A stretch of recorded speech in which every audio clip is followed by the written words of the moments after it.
Catalans, the Basques, the Galicians in the Basque.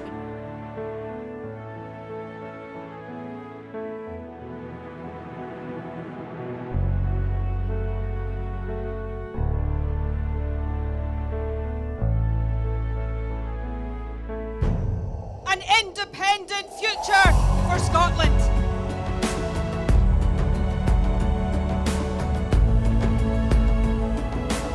How quickly do you think a referendum can be arranged?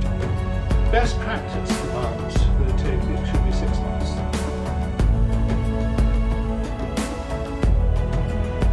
Just looking at the overall share numbers for Scotland at the moment, the SNP 46.4%.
Good afternoon.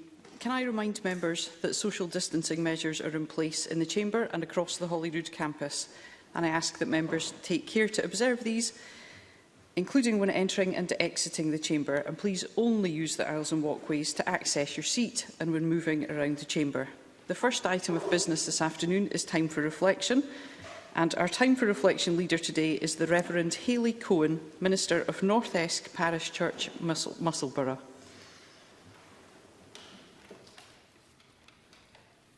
Presiding Officer, members of the Scottish Parliament, it is an honour to address you today. I wonder if you were someone who in the beginning of lockdown noticed that it appeared the birds were singing louder than before. Perhaps you, like me, in those more difficult days of lockdown, found listening to the birds, walking in the woods, and enjoying nature in general to be a source of joy, solace, and strength. We know now that it wasn't that the birds were singing louder. In fact, in some cases, they were singing more quietly, but that we humans had slowed down enough to notice them. Lockdown shone a light on how alienated we have become from the natural world around us. We filled the world with so much noise, from the literal noise of traffic to the general noise of our lives, that we failed to notice that the birds have been calling out for us to slow down and pay more attention. If you were one of those people who did hear the birds, I wonder if you're still noticing them, or has life resumed its absurd pace from before? In the Gospels, Jesus encourages his disciples to look at the birds of the air as a pathway to understand how much God cares for each one of us and for the world we share. Jesus knew that when we slow down and take time to be in nature, we cultivate a greater appreciation for our own lives, each other, the world around us. And this sense of appreciation, hopefully, leads us to not just look after ourselves with more care, but grows within us a desire to look after the world we live in and the people with whom we share it, with compassion, justice, love. In just a few weeks, Scotland will be host to COP26. With our climate in crisis, we know that there has never been a more pivotal time to slow down and listen to the needs of the world around us, and to act quickly to save not just ourselves, but the whole of creation. My prayer for all of you is that you would look at the birds, that in seeing them you would grow in appreciation for our world, and that you would act out of that gratitude for all our sakes. Thank you, and God bless you.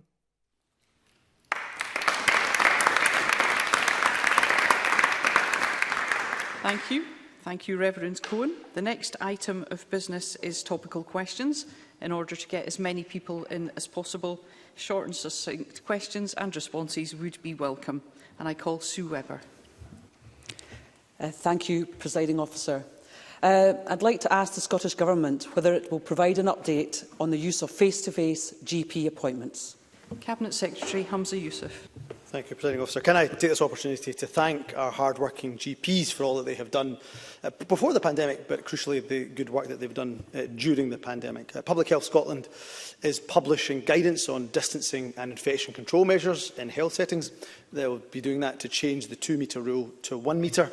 This means more potential space for patients in waiting rooms, where, of course, that is appropriate, while continuing to ensure everyone is kept safe. In light of this, joint NHS and Scottish Government guidance for general practices will be published later today.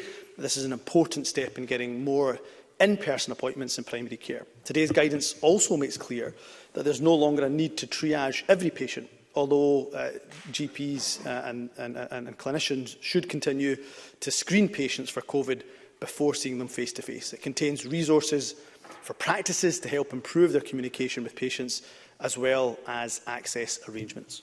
Sue Webber. Thank you, Presiding Officer. We are facing a postcode lottery with patient experience in terms of trying to access their GP. While patients are permitted to have face-to-face appointments with practice nurses and other health professionals, GP appointments have been limited to phone calls, which in some cases have no specific time to call back. And with reports at the weekend of a new contract signed by NHS Scotland to expand these types of consultations, many patients are worried about access. We know that for many conditions, early diagnosis is crucial, yet so many patients are not able to get access to their GP. Does the Cabinet Secretary believe that Scottish patients have the right to see their GP face-to-face, and does today's guidance give us a date as to when they can expect that? Cabinet Secretary. Yes, I do agree, of course, where that is clinically appropriate. But I'm disappointed somewhat that Ms Webber did not take the opportunity, as I did, to thank our GPs for the hard work that they've done over the pandemic, because it is not from a lack of hard work. Our GPs are working incredibly hard, as they have done over the last 18 months. What I would say to Ms Webber is, because of the appropriate and clinically advisable IPC controls in place. Therefore, that's why digital solutions such as the Near Me video consultation has been used. But yes, patient choice, I agree with Ms Webber, patient choice is absolutely critical, and therefore the guidance published today will help to increase, I would suspect, and I would hope, more face-to-face appointments. But the Near Me consultation, video consultation and digital platforms have been well used. We've seen in excess of 1 million appointments held using Near Me since the beginning of the pandemic. But I recognise, and our recovery plan lays this out in black and white, that face-to-face appointments can help us with some of the acute pressures we're facing in our hospitals. So I suspect, like everybody else in this chamber, I would like to see more face-to-face appointments, and hopefully this guidance that we'll be publishing will help in that respect. Sue Webber. Again, thank you, Presiding Officer. So no date then.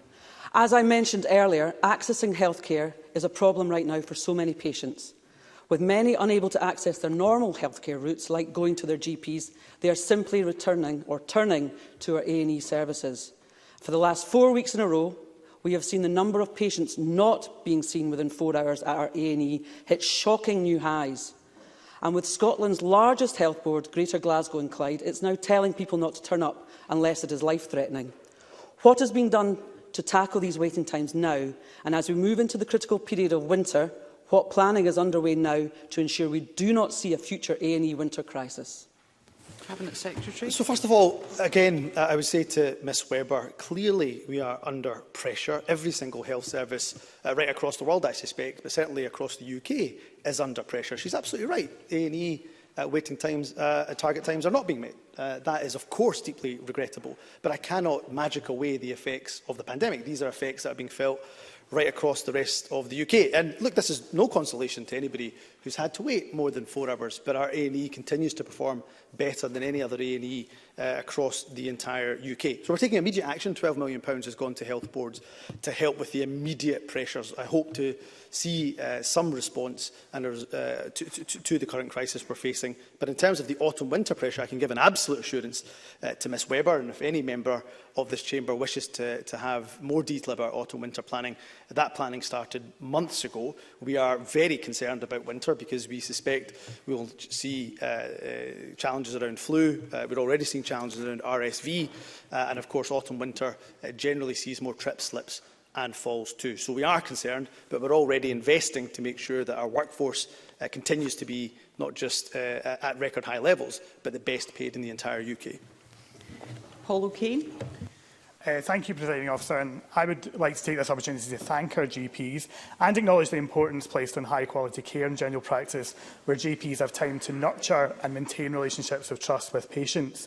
According to a recent BMA survey, 1/3 of GPs are considering taking early retirement. And in relation to the government's remobilisation plan, Dr Lewis Morrison, the chair of the BMA in Scotland, has said that the plan has worrying gaps, including the crucial omission of any plan to retain current NHS staff. The plan states there will be 800 new GPs by 2026 or 2028, depending which paragraph you read. So will the Cabinet Secretary clarify that target and outline what action will be taken in this current crisis to retain GPs and ensure sufficient capacity for people to see their doctor? Cabinet Secretary. So Mr O'Kane raises some really important points, many of them which I agree with. Retention is clearly going to be a key strategy and is a key strategy as part of our NHS recovery plan. In terms of the current workforce, the current GP workforce is at record levels, 5,134 GPs, and we remain on track to meet our target of 800 additional GPs by 2027. Call Willie Rennie. The Minister creates the impression that all these problems are new, but the problems within primary care were deep-seated well before the pandemic started, so a bit of recognition of the long-term problems wouldn't go amiss. I am concerned about the continued physical distancing of 1 metre. It's welcome that it's moved from 2 to 1, but it restricts the options for GPs to see some patients in person, even though that might be the best thing for them. Would you look again at the physical distancing rules in primary care and justify why he thinks it's appropriate to continue? Because it's not all about COVID anymore. There are other issues. I'm as cautious as any minister in the government about COVID, but I am deeply worried about the long-term and deep-seated problems that continue to exist within the NHS. Cabinet Secretary. So many of the actions that we have taken were pre-pandemic in terms of the increase in level of GPs, the record staffing level that we have invested in and funded. So we have taken action pre-pandemic, but equally I would say to the member, I know he knows this of course, but it is worth reiterating. The pandemic has been the biggest shock our NHS has ever suffered. It is going to take investment, but also time. And that is why our NHS recovery plan is of course ambitious, but also realistic in its timeframes. Yes, I will, in terms of his ask, I will look again at the physical distancing. But what I would say to Willie Rennie, and I know he understands this, is that we, of course, take advice from public health experts and clinicians. Yes, we challenge them robustly, but ultimately, of course, it is important we take that clinical advice, but also take soundings from patients, absolutely, but also stakeholders like the BMA and the Royal College of GPs too. But he has asked me to look at that again. I promise him I will do that. Gillian Martin. Thank you, Presiding Officer. Clearly, restoring more face-to-face GP consultations as quickly and safely as possible is absolutely vital. But there are many people who have welcomed the opportunity to use e-health and telehealth solutions like Near Me to contact their GP. Can the Health Secretary confirm that these new avenues will be maintained after the pandemic for those who choose to use them? Cabinet Secretary. Yes, absolutely. I think it's a really important point by Gillian Martin. A number of surveys that have been carried out have shown that a significant majority, in fact, in some of these surveys, of people prefer to have a telephone appointment or indeed a video consultation. I myself, a couple of weeks ago, I mentioned this at committee this morning, I was able to phone my GP to get, when I had an eczema flare-up, to get the ointment that I needed. And it was all done without having to disrupt my work. I could do it in between calls and made life easier for me. That is not the case for everybody. Clearly, many people, in particular demographics, would like a face-to-face appointment. So having that mix of both near me, having the video consultations, telephone consultations, as well as face-to-face appointment, having that hybrid mix of options is certainly something that I'm keen to maintain. Question number 2, Neil Bibby. To ask the Scottish Government what its response is to the ongoing industrial disputes with ScotRail. Minister Graham Day.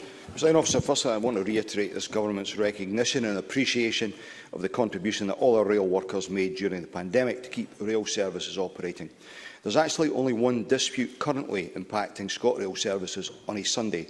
As part of agreed working conditions, all rail staff who work on a Sunday receive an enhanced payment. The current dispute concerns enhanced payments for working rest days. That arrangement made between the RMT and ScotRail provided an additional time-limited enhancement for ticket examiners and conductors, largely in acknowledgement of the extra work existing staff were undertaking, while ScotRail recruited and trained additional staff to minimise the requirement to work rest days. Now that there are 140 additional ticket examiners and conductors, the issue of excessive rest day working has been resolved. I understand why the unions and workers might want to make that additional allowance permanent, but it simply isn't sustainable in the long term. I know that one group of RMT members has now voted in support of extending the current industrial action, but I would encourage settlement of this dispute. Any cancellations as a result of industrial action not only have the potential to undermine the recovery of our rail services, but also to impact on vital revenue streams from ticket sales. Neil Bibby. Thank you, Presiding Officer. Industrial relations on Scotland's railways are at an all-time low. That is a damning indictment of Abellio's treatment of key workers who kept Scotland moving, and a damning indictment of this government too. They are leading Scotland into COP26 with growing unrest on the railways and the prospect of strikes bringing Glasgow to a halt. It is a national humiliation and a failure of leadership from this government. The Minister must get a grip, and get a grip now. Why has he not intervened to ensure a satisfactory resolution to 6 months of RMT action and overtime bans? Will he intervene to ensure ScotRail dispute with engineers who have voted overwhelmingly for strike action last week is resolved? And why does the Transport Minister believe industrial relations nosedived in these final months of the Abellio contract on his watch? Minister. Officer, in regard to negotiations, these are a matter between the transport operator and the trade unions. However, I have had a number of discussions both with Abellio and the trade unions, and encouraged every effort to be made, every constructive effort to be made to try and resolve this situation. But we cannot continue with a situation with the funding that is going into rail at the moment. To make the Chamber aware, pre-pandemic, Scotland was spending circa £1.1 billion a year on its railway, and that covers all aspects, including investment. Currently, because of the investment, the money we've had to put in because of the pandemic, that's risen to around £1.5 billion, and that is simply not sustainable. But what we have done is encouraged the unions and management to come together in a constructive way to identify efficiencies from both sides which could be used to fund reasonable pay increases, and I reiterate that point today. Neil Bibby. Thank the Minister for that answer. It is a matter for the operating and trade unions, but it's also a matter for the Transport Minister and the Scottish Government. The Scottish Government and taxpayers are paying ScotRail for a 7-day-a-week service and getting 6 days at the moment because ScotRail doesn't have the workforce to cope with an overtime ban. Workers' terms and conditions are under attack, jobs and services are being cut, ScotRail won't rule out compulsory redundancies, key workers aren't getting the fair deal they deserve, and neither are passengers who can't even get replacement bus services on a Sunday. Abellio is making a mockery of this government's commitment to fair work, as are 5 SNP MSPs who have done nothing to resolve this dispute and who shamefully blame disruption on Scottish workers exercising their rights instead of ScotRail's intransigence. So can I ask the Minister, whose side is the government on? The workers defending their jobs and conditions and services for passengers, or unreasonable bosses who in the advent of COP26 are wrecking our railways? Minister. Presiding Officer, this government is on the side of delivering a sustainable rail service for the future and protecting the jobs of the employees.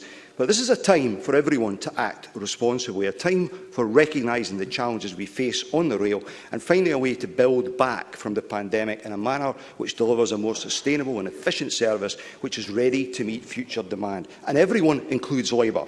No politician can expect to be regarded as credible if they are arguing, as Labour appear to be and have been over the last week, that at a time when public finances all round face extremely significant challenges, we continue to subsidise the pre-pandemic pattern of rail service regardless of affordability and usage, and we meet the cost of pay claims without seeking to achieve that by delivering efficiencies.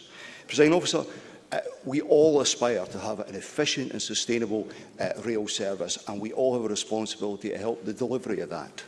Graham Simpson. Thank you, Presiding Officer. Cuts to services, a dispute which has now passed 130 days, 90% of Sunday services cancelled, engineers now threatening strike action, and the looming threat of this continuing when world leaders visit rat-infested SNP-run Glasgow in November. All this happening on the Transport Minister's watch. When's he going to take control and get this sorted? Minister. Presiding Officer, a typically pejorative contribution from Mr Simpson. Let me share with the Chamber that behind all of the rhetoric that is going on around this dispute, and I agree that the unacceptable nature of no Sunday service for passengers, but behind the rhetoric there are moves behind the scenes to try and resolve some of these disputes. There is a meeting taking place today with one trade union in Abellio, and I know there's another one planned for later in this week. So every effort is being made within the constraints I've highlighted to bring this to a conclusion. Mark Ruskell. It does appear that we're now in a perfect storm with COP26 disputes, timetable changes that are rocking the confidence of workers and the travelling public. But next year, ScotRail will pass into public sector ownership. So can I ask the Minister, what kind of best practice from the public sector in terms of industrial relations, fair work, patient negotiation and consultation can be brought to the new franchise? Minister. Mark Ruskell makes a very fair and reasonable point, and that is where we aspire to get to. We need to, well, I hear groans for the Conservative benches, but it is the most constructive contribution we've heard this afternoon. The model that we want to deliver is one that protects the jobs of workers, delivers fair wages and has negotiating protocols in place which allow them the right way to seek a reasonable pay increase for their members. All this can be achieved with a reasonable and proportionate approach from all sides, and that's what we look to deliver going forward. Thank you. That concludes topical questions. The next item of business is a statement by Nicola Sturgeon on the programme for Government 2021-22.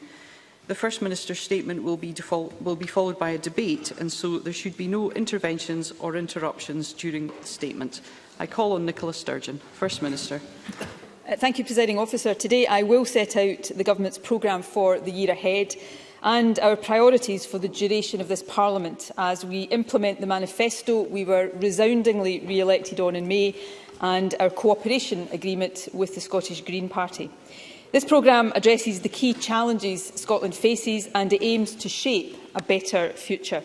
It sets out how we will tackle the challenge of COVID and rebuild from it, address the deep-seated inequalities in our society, confront with urgency the climate emergency in a way that captures maximum economic benefit, and mitigate, as far as we can, the damaging consequences of Brexit while offering a better alternative.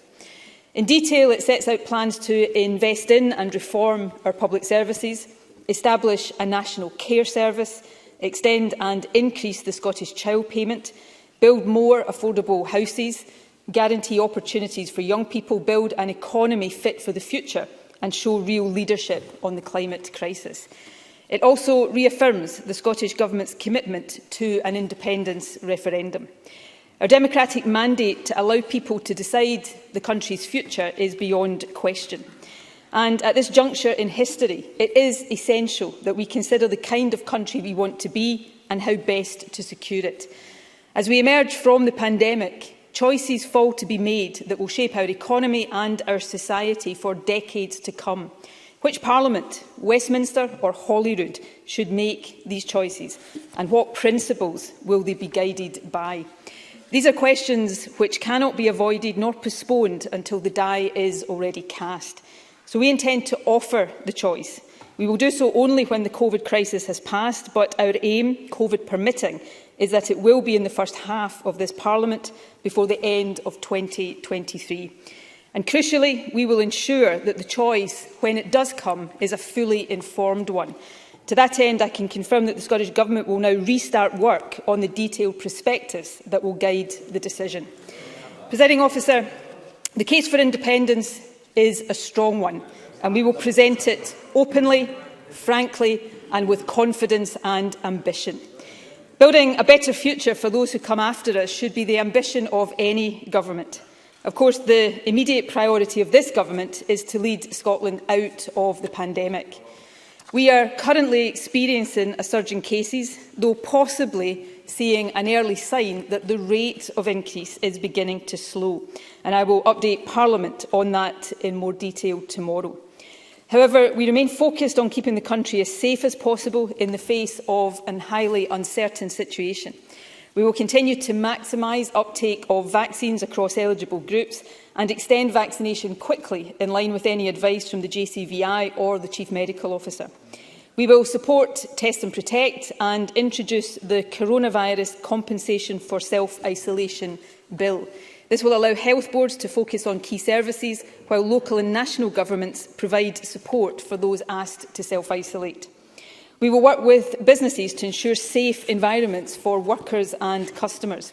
As part of this, and to ensure that limited public resources support the most affected sectors, we will introduce the Non-Domestic Rates COVID-19 Appeals Bill to prevent inappropriate use of the material change of circumstance provisions in non-domestic rates legislation. We will take steps to encourage continued compliance with mitigations such as face coverings, rigorous hygiene and good ventilation. We will work with local authorities, schools, universities and colleges to put protections in place for young people and minimise disruption to education. And we will seek Parliament's approval this week for a targeted system of vaccine certification as a proportionate alternative to the risk of further closure of higher risk settings. All of these measures are likely to be essential as we head into autumn and winter. As we seek to protect against COVID in the short term, we will also prepare for recovery in the longer term. A COVID recovery bill will embed reforms in our public services and justice system that, though necessitated by the pandemic, have delivered improvements. The bill will also help build resilience against future health threats. We will also shortly publish our wider COVID recovery strategy, setting out the targeted actions we will take to address the impact of the pandemic on those hardest hit. Presiding Officer, an essential aspect of recovery from COVID is the reform and renewal of our public services. Our health and care services have performed magnificently in the most difficult of circumstances imaginable. They remain under severe and intense pressure.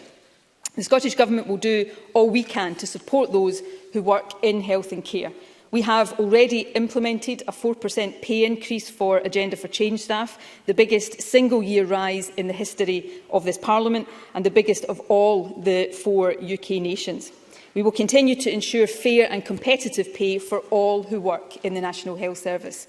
And through our work to build a national care service, we will deliver national bargaining and improved pay for those who work in the care sector too. We will support implementation of the NHS Recovery Plan. To ensure that COVID-related backlogs are addressed and waiting times brought back within targets, we will substantially increase NHS capacity.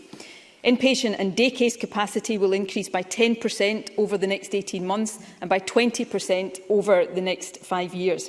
There will be a 10% increase in outpatient capacity by the end of the Parliament, and over the same timescale, a mix of innovation and extra capacity will deliver 90,000 more diagnostic procedures.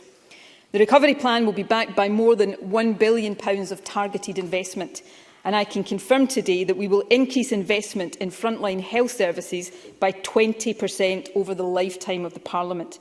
This means that by 2026-27, the frontline health budget will be £2.5 billion higher than it is today. We will also increase investment in primary care by 25% by the end of the Parliament, with half of all frontline spend invested in community health services so that more care is delivered closer to home. And I can confirm that, having already removed dental charges for everyone under 26 since our re-election, we will abolish dental charges for all. In the year ahead, we will invest an additional £120 million in mental health services, and we will increase direct investment in mental health services by 25% over this term, and ensure that mental health commands at least 10% of frontline health spending. The immediate funding will support the recovery and transformation of services with a focus on prevention and early intervention. It will also enable the full implementation of the National CAMS service specification and clear historic waiting lists. We will also invest in the modernisation of the NHS estate. Capital investment of £10 billion over the next decade will see health facilities built and refurbished across Scotland. This will include completion of the network of national treatment centres. I can confirm that 1,500 additional NHS staff members will be recruited to support this network, and centres in Fife, Forth Valley and Highland will open next year. I can also confirm, Presiding Officer, that we will support the replacement of the Edinburgh Eye Pavilion. We will also improve public health with action to cut tobacco use, tackle alcohol misuse and reduce obesity. Over the course of the Parliament, we will double to £100 million investment in sport and active living. We will also address the drugs death crisis. We will do so with urgency and a deep sense of responsibility, and guided by lived experience. £250 million in additional funding will be invested across the Parliament to support better outreach, treatment, rehabilitation and aftercare in every part of Scotland. This year, our focus will be on ensuring access to same-day treatment and a wider range of treatment options. We will also provide guaranteed funding for grassroots organisations providing essential community support. Finally, on health and care, I can confirm that we will introduce in this parliamentary year a National Care Service Bill. This will provide for the establishment of the new service, which we intend to be operational by the end of the Parliament, and implement what is arguably the most significant public service reform since the creation of the National Health Service. Alongside reform, there will also be investment. I can confirm that we will increase funding for social care by at least £800 million, 25% over the lifetime of the Parliament. We will also remove charges for non-residential care, and we will introduce Anne's Law, giving nominated relatives or friends the same access rights to care homes as staff. Presiding Officer, I know that the establishment of the National Care Service will spark much debate, and it is vital that we get the detail of it right. But done well, as we intend, a National Care Service will be one of the biggest ever achievements of this Parliament. And just like the National Health Service in the wake of the Second World War, it will be a fitting legacy from the trauma of COVID. This programme will also support and reform other key public services. The measures we are outlining today will help our justice system recover from COVID. I can confirm that we will protect Police Scotland's resource budget for the duration of this Parliament, and we will also support the modernisation of the Scottish Fire and Rescue Service. We will upgrade the prison estate with investment of £500 million. A new community justice strategy to be published next year and backed by new investment will support a substantial expansion of community justice services and help reduce reoffending. We will also improve support for the victims of crime with the appointment of a Victims Commissioner and also a new fund to support victims' organisations. We will introduce a bail and release from custody bill to improve how decisions on bail are reached and also better support release from custody. And, Presiding Officer, while we are proud of the reputation of Scotland's justice system and the distinctive Scots law principles that underpin it, we will consider reforms to make it stronger still. I can confirm that this year we will launch a public consultation on whether the not proven verdict should be abolished. And we will also consult on the potential separation of the dual roles of Scotland's law officers. I can also confirm that in this first year of the Parliament, we will introduce the Gender Recognition Reform Bill. Presiding Officer, I understand that some have sincerely held concerns about this legislation. It is therefore worth stressing, I think, what it will do, but also what it will not do. It will make the existing process of gender recognition less degrading, intrusive and traumatic. In other words, it will make life that bit easier for one of the most stigmatised minorities in our society. I think that is something any Parliament should feel a responsibility to do. But what it will not do is remove any of the legal protections that women currently have. Presiding Officer, we should never forget that the biggest threats to women's safety come, as has always been the case, from abusive and predatory men, from deep-seated sexism and misogyny, and in some parts of the world from lawmakers intent on taking away basic freedoms and removing the rights of women to control our own bodies. That is why I can also confirm that in this Parliament we will invest £100 million to tackle domestic abuse and violence against women, and also support the frontline organisations who do so much to help them. And we will take account of the recommendations of the Working Group on Misogyny and Criminal Justice, which is due to report next year. We will also take forward our groundbreaking Women's Health Plan and move to incorporate key human rights conventions into our domestic law.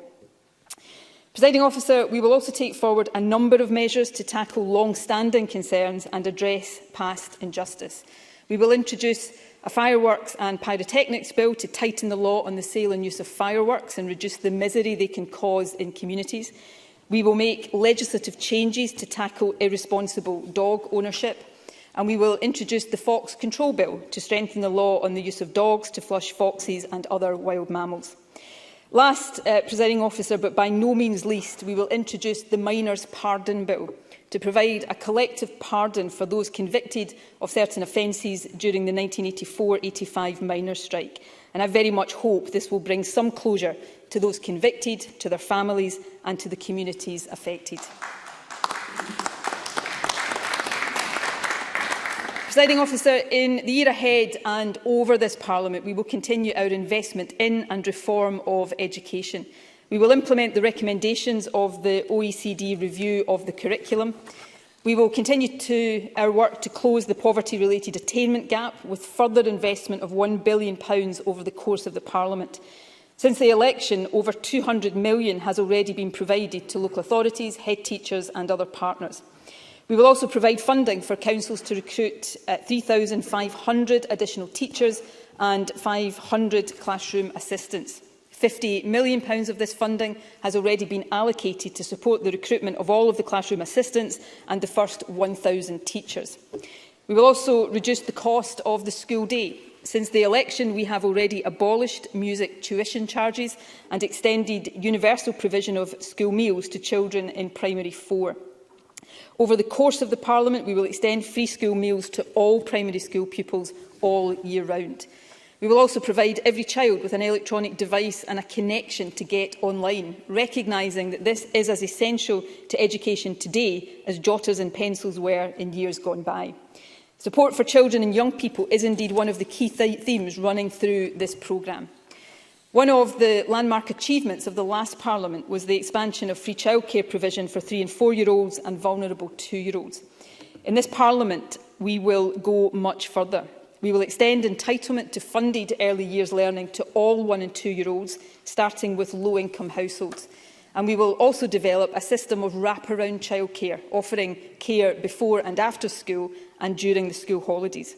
This will be free for families on the lowest incomes and available at an affordable cost to others. A delivery plan will be published over the coming year. We will also keep the promise made to care experienced young people in the last Parliament to ensure that all young people grow up loved and supported.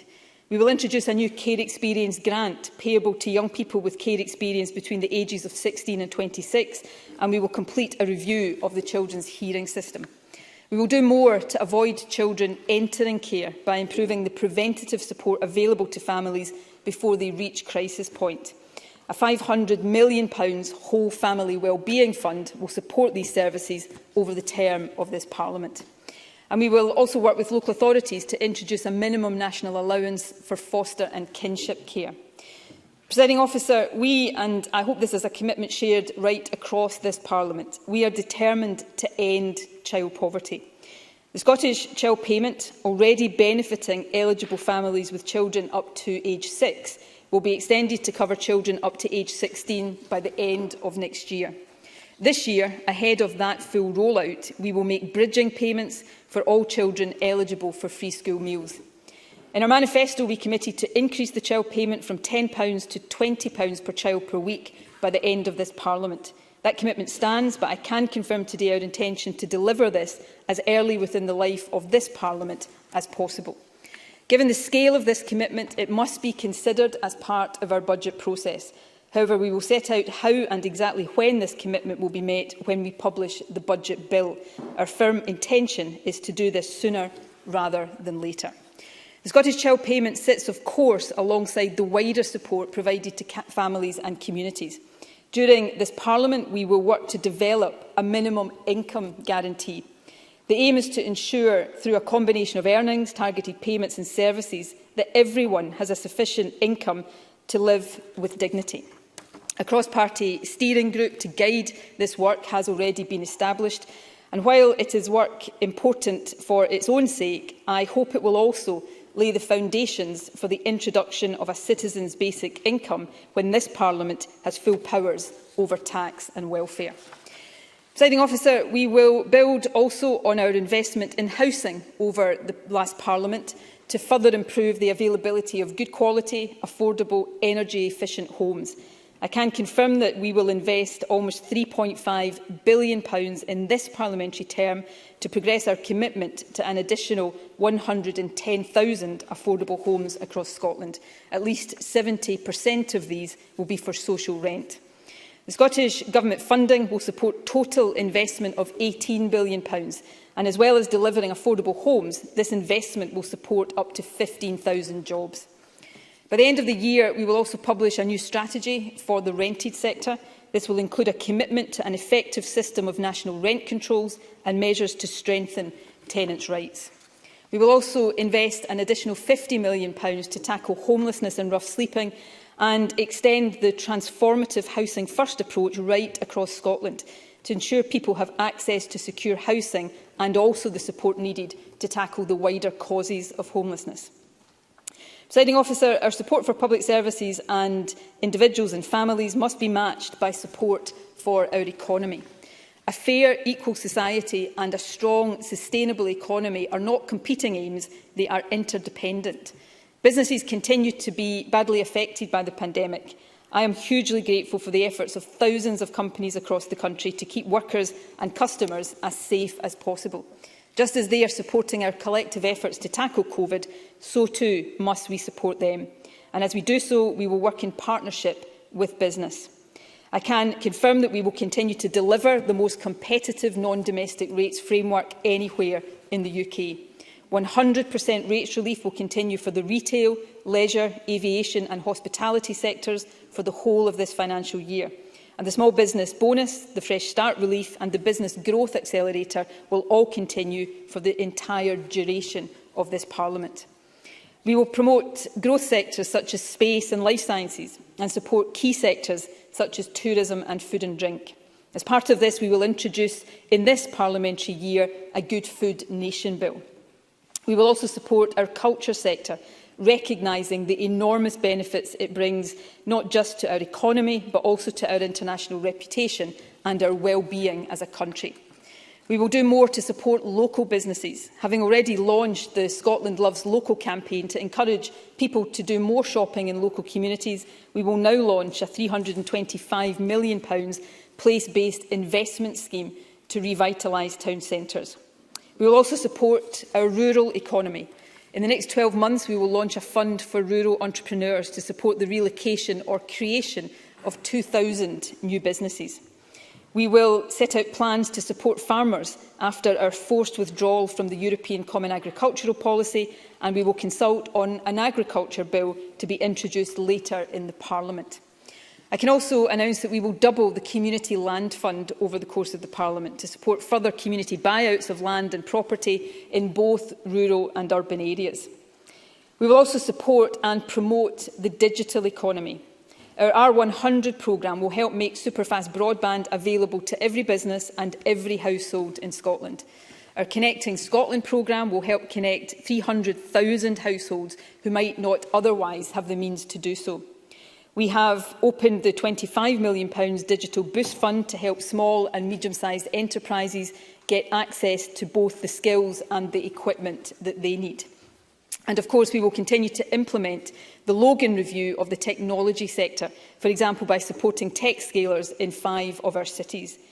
We will also enhance our international competitiveness by implementing the Vision for Trade. We will strengthen ties with Nordic and Central European partners by establishing Scottish Government bases in Copenhagen and Warsaw, adding to our very effective existing network of overseas hubs. And we will introduce a movable transactions bill to make certain commercial transactions less expensive and more efficient and enable easier access to finance. Presiding Officer, we will also do more to promote fair work across our economy. We will apply Fair Work First criteria to public sector funding and to contracts. We will support pilots of a 4-day working week, backed by a £10 million fund for participating companies. And we will develop a longer-term plan for the economy designed to recognise and harness the vast benefits of decarbonisation. This 10-year strategy for economic transformation will set out how we can and will become a net zero economy in a way that enhances prosperity, equality and well-being. When this strategy is published, we will also set out the criteria for a new national challenge competition.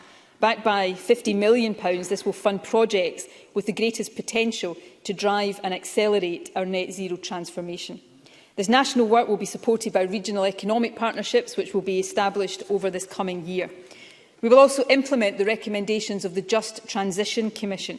As an early commitment to this work, we will establish a 10-year £500 million Just Transition Fund for the North East and Moray, recognising the particular challenges for the region of the transition from oil and gas to renewable and low-carbon sources of energy. We are also determined that this generation of young people will not bear the long-term burden of the pandemic. I can confirm that up to £70 million will be invested this year to support the Young Person's Guarantee, intended to give all young people between 16 and 24 the guarantee of a job, a place in education or training, or a formal volunteering opportunity. That is part of a wider commitment to skills and employment across all age groups. We'll invest an additional £500 million to promote good and green jobs, address skills gaps, many of them being caused by Brexit, and help people retrain. This is essential to protect our economy from the severe consequences of Brexit, but also to achieve our net zero transition. We've already established a Green Jobs Workforce Academy, and later this month we will make the first allocations from the £100 million Green Jobs Fund. We'll also work to secure greater benefit from the renewables and low-carbon revolution for the Scottish supply chain, for example through the current ScotWind leasing round. And we will invest £200 million this year and £1 billion over the Parliament in the Scottish National Investment Bank, which has as one of its key missions the transition to net zero. Over this Parliament, we will deliver capital investment of more than £33 billion. And in the coming year, we will start work to establish a national infrastructure company to ensure that all public infrastructure investment delivers the greatest possible public good.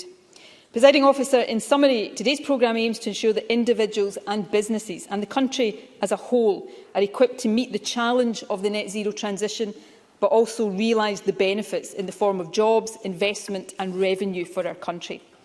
Tackling the climate emergency is both a moral and an economic imperative. In less than 2 months, Glasgow will host COP26. It represents the world's best chance, possibly the last chance, to limit global warming to 1.5 degrees in line with the Paris Agreement. The Scottish Government will do everything possible to support the success of the summit and secure a Glasgow agreement that allows us to look future generations in the eye. To help support that outcome, we must lead by example, and we will. We must act fast to decarbonise heat and transport, just as we have already done for electricity. I can confirm today that we will invest at least £1.8 billion over the course of this Parliament to make homes and buildings easier and greener to heat. This will enable the decarbonisation of 1 million homes by 2030. We will lead a green travel revolution. By 2024-25, at least 10% of the transport budget will be dedicated to active travel. Building on the pilots underway, free bikes will be provided to children whose families can't afford them. These policies will encourage healthier lifestyles, but also reduce carbon emissions. They'll also help our aim of 20-minute neighbourhoods, where people can live within 20 minutes of key amenities like shops, services and green space. One of the most valuable assets in many communities is the local library. Libraries don't just provide access to books, vital though that is. They also host a range of services that support well-being. The pandemic has hit libraries hard, and so to help, I'm announcing today a fund of £1.25 million to help get and keep libraries open, particularly in areas of deprivation. Presiding Officer, I'm also proud to confirm that from January, everyone in Scotland under 22 years of age will be eligible for free bus travel. By the end of 2023, the vast majority of diesel buses will have been removed from Scotland's roads, and by 2030 we will have ended the sale of new petrol and diesel cars. We've also started the process of taking ScotRail into public ownership and aim to complete this by March. We will make progress in this Parliament towards the full decarbonisation of our railways by 2035. This will include trialling the first hydrogen-powered train later this year. All of these measures will reduce Scotland's overall car use by 20% by 2030 and significantly reduce transport emissions. We will also protect Scotland's biodiversity and natural habitats. We will publish a biodiversity strategy by next autumn, which will be followed later in the Parliament by a natural environment bill. This will establish statutory targets for restoring and protecting nature. We will designate a new national park and ensure that 10% of Scotland's marine environment becomes highly protected. And over the Parliament, we will invest £500 million in our natural economy, restoring more woodlands, peatlands and other natural habitats. The climate crisis is inseparable from the nature and biodiversity crisis. Scotland has a duty to show leadership on both, and I am determined that we will. Presiding Officer, this Parliament must support the transformational changes that will shape the next generation. And as we begin our recovery from the pandemic, the year ahead will be particularly crucial. In the face of the challenges we face, our ambition must be and is bold. This programme sets out clear plans to lead Scotland out of the greatest health crisis in a century and transform our nation and the lives of all those who live here. We will deliver a national care service. We will double the Scottish Child Payment, and we will invest in affordable, energy-efficient homes and green travel. We will ensure that businesses have the support and people the skills to succeed in the low-carbon economy of the future. We will show global leadership in tackling the climate crisis, and we will offer people an informed choice on Scotland's future. This programme addresses our current reality, but it also looks forward with confidence and ambition to a brighter future. It recognises that out of the many challenges we currently face, a better Scotland as part of a better world is waiting to be built, and it sets out detailed plans to deliver that. Presiding Officer, I'm proud to commend this programme for government to Parliament.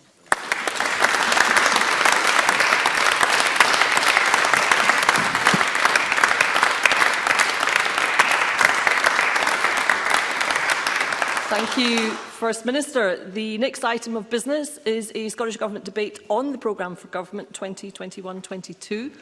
And I would ask all members who wish to speak in the debate to press their request to speak buttons now. And I call on Douglas Ross to open for the Conservatives. Thank you. Thank you very much, Deputy Presiding Officer.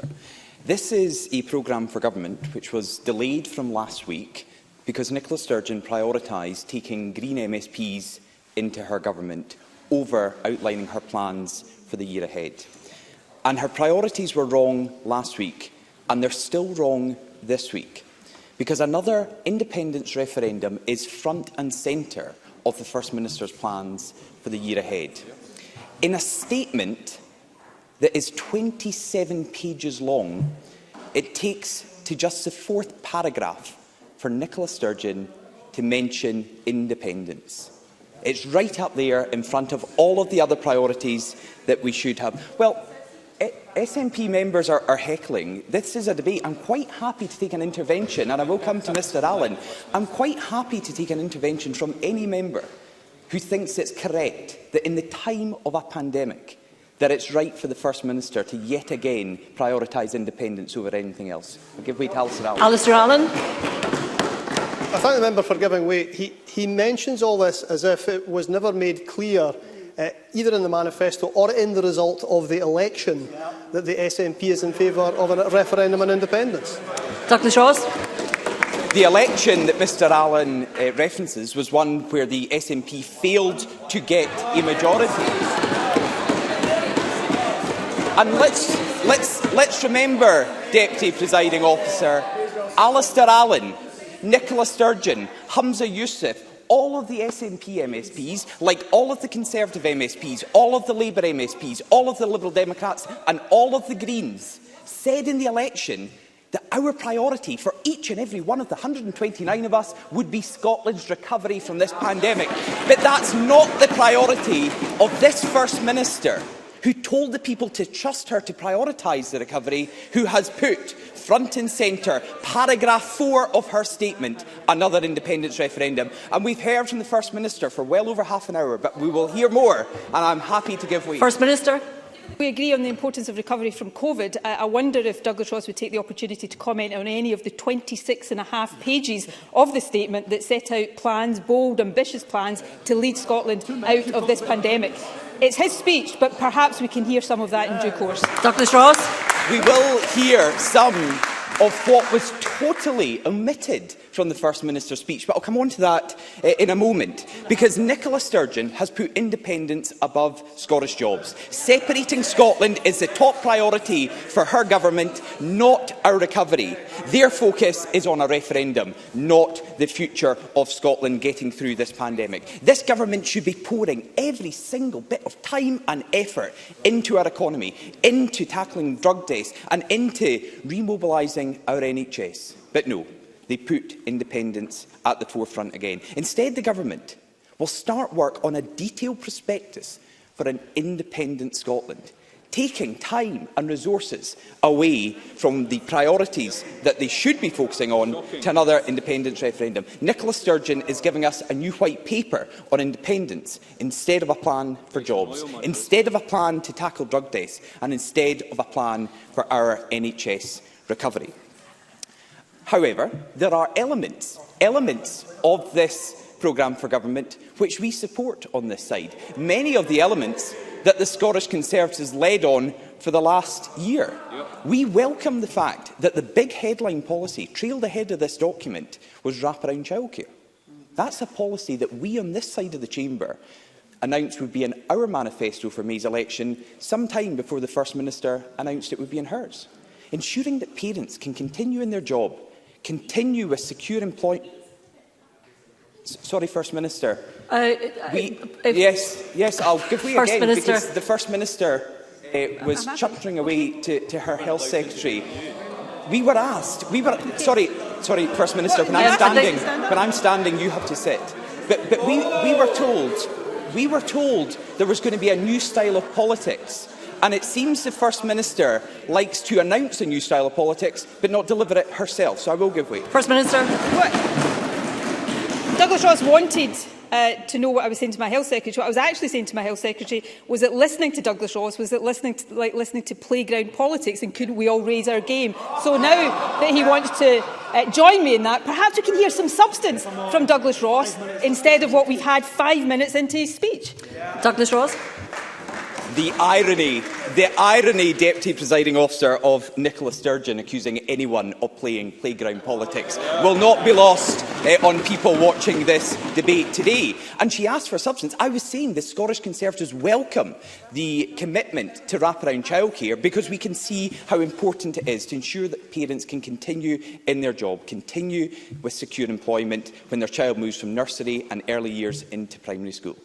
And that all children are able to benefit from extracurricular activities like sport and music lessons, not just those who have the ability to pay. And as the son of a school dinner lady, I welcome the continued rollout of free lunches and breakfasts in primary schools. Again, a policy first put forward from this side of the chamber and voted on in the Scottish Parliament last session. However, the positives in this document are far outweighed by what we cannot agree with, or the major areas of inaction. The First Minister describes her investment in the NHS as a record investment. However, the Institute for Fiscal Studies made clear during the Scottish Parliament election a £2.5 billion increase over 5 years is less than the Barnett consequentials promised to the health service in England.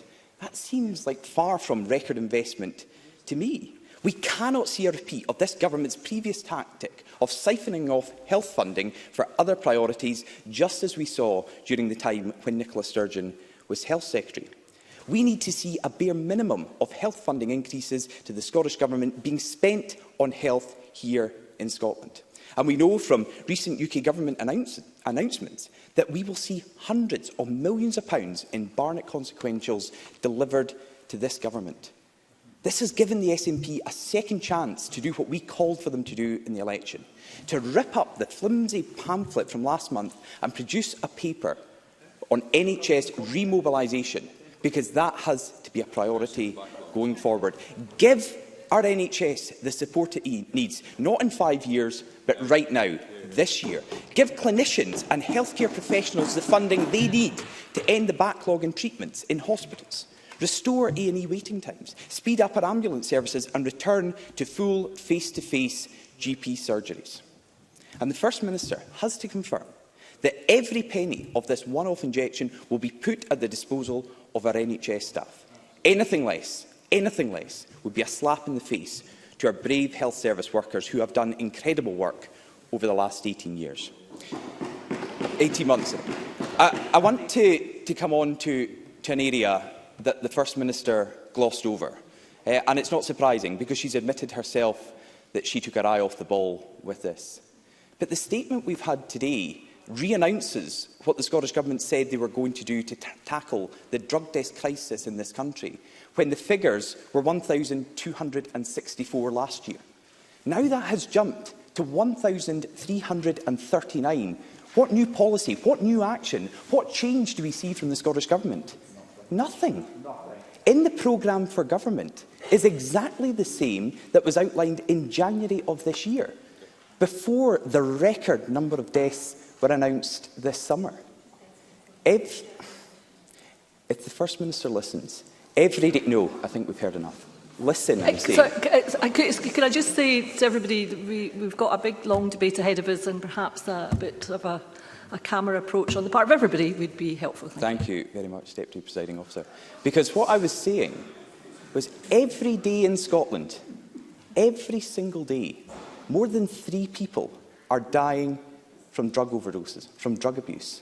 And the response from this SNP government, that has seen that increase for all of the 7 years that Nicola Sturgeon has been First Minister, is no change. The exact same plan and proposals from January of this year are the same plans that they have brought forward in this programme for government.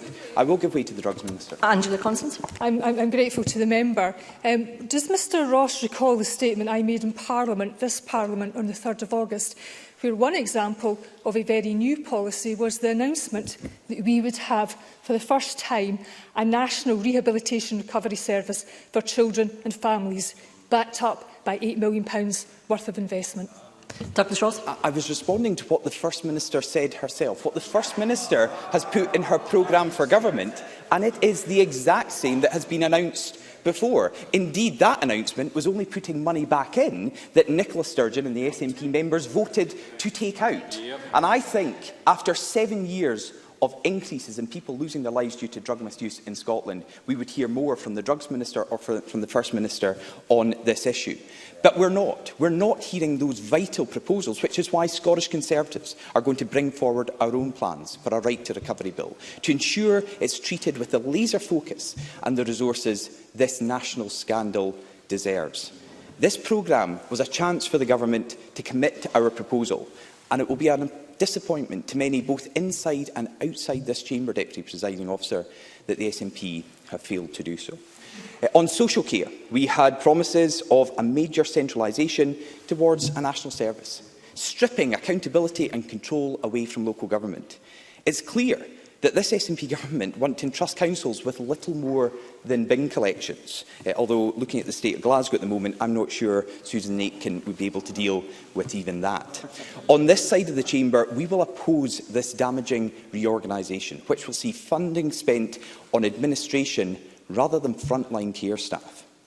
And then there's the lack of support that this programme gives to our economic recovery. It's clear that the economy is not a top priority for this government. We heard calls throughout the week in the lead-up to today from the CBI, from the Chamber of Commerce, to have the economy and a recovery from this pandemic prioritised by this government, and they will not be happy with what we've seen. Because this document is the usual myriad of schemes, but we know from this government's record on funds like this, shown by the growth scheme in the National Investment Bank, that it's to announce a big number and then have no intention ever to pay out that money. Businesses across Scotland have already reacted with concern to the formation of this nationalist coalition between the SNP and the Greens, and today's programme for government was the First Minister's chance to reassure them, to show them that this government still considered jobs and growth a priority, but they will have received no reassurance from the statement at all.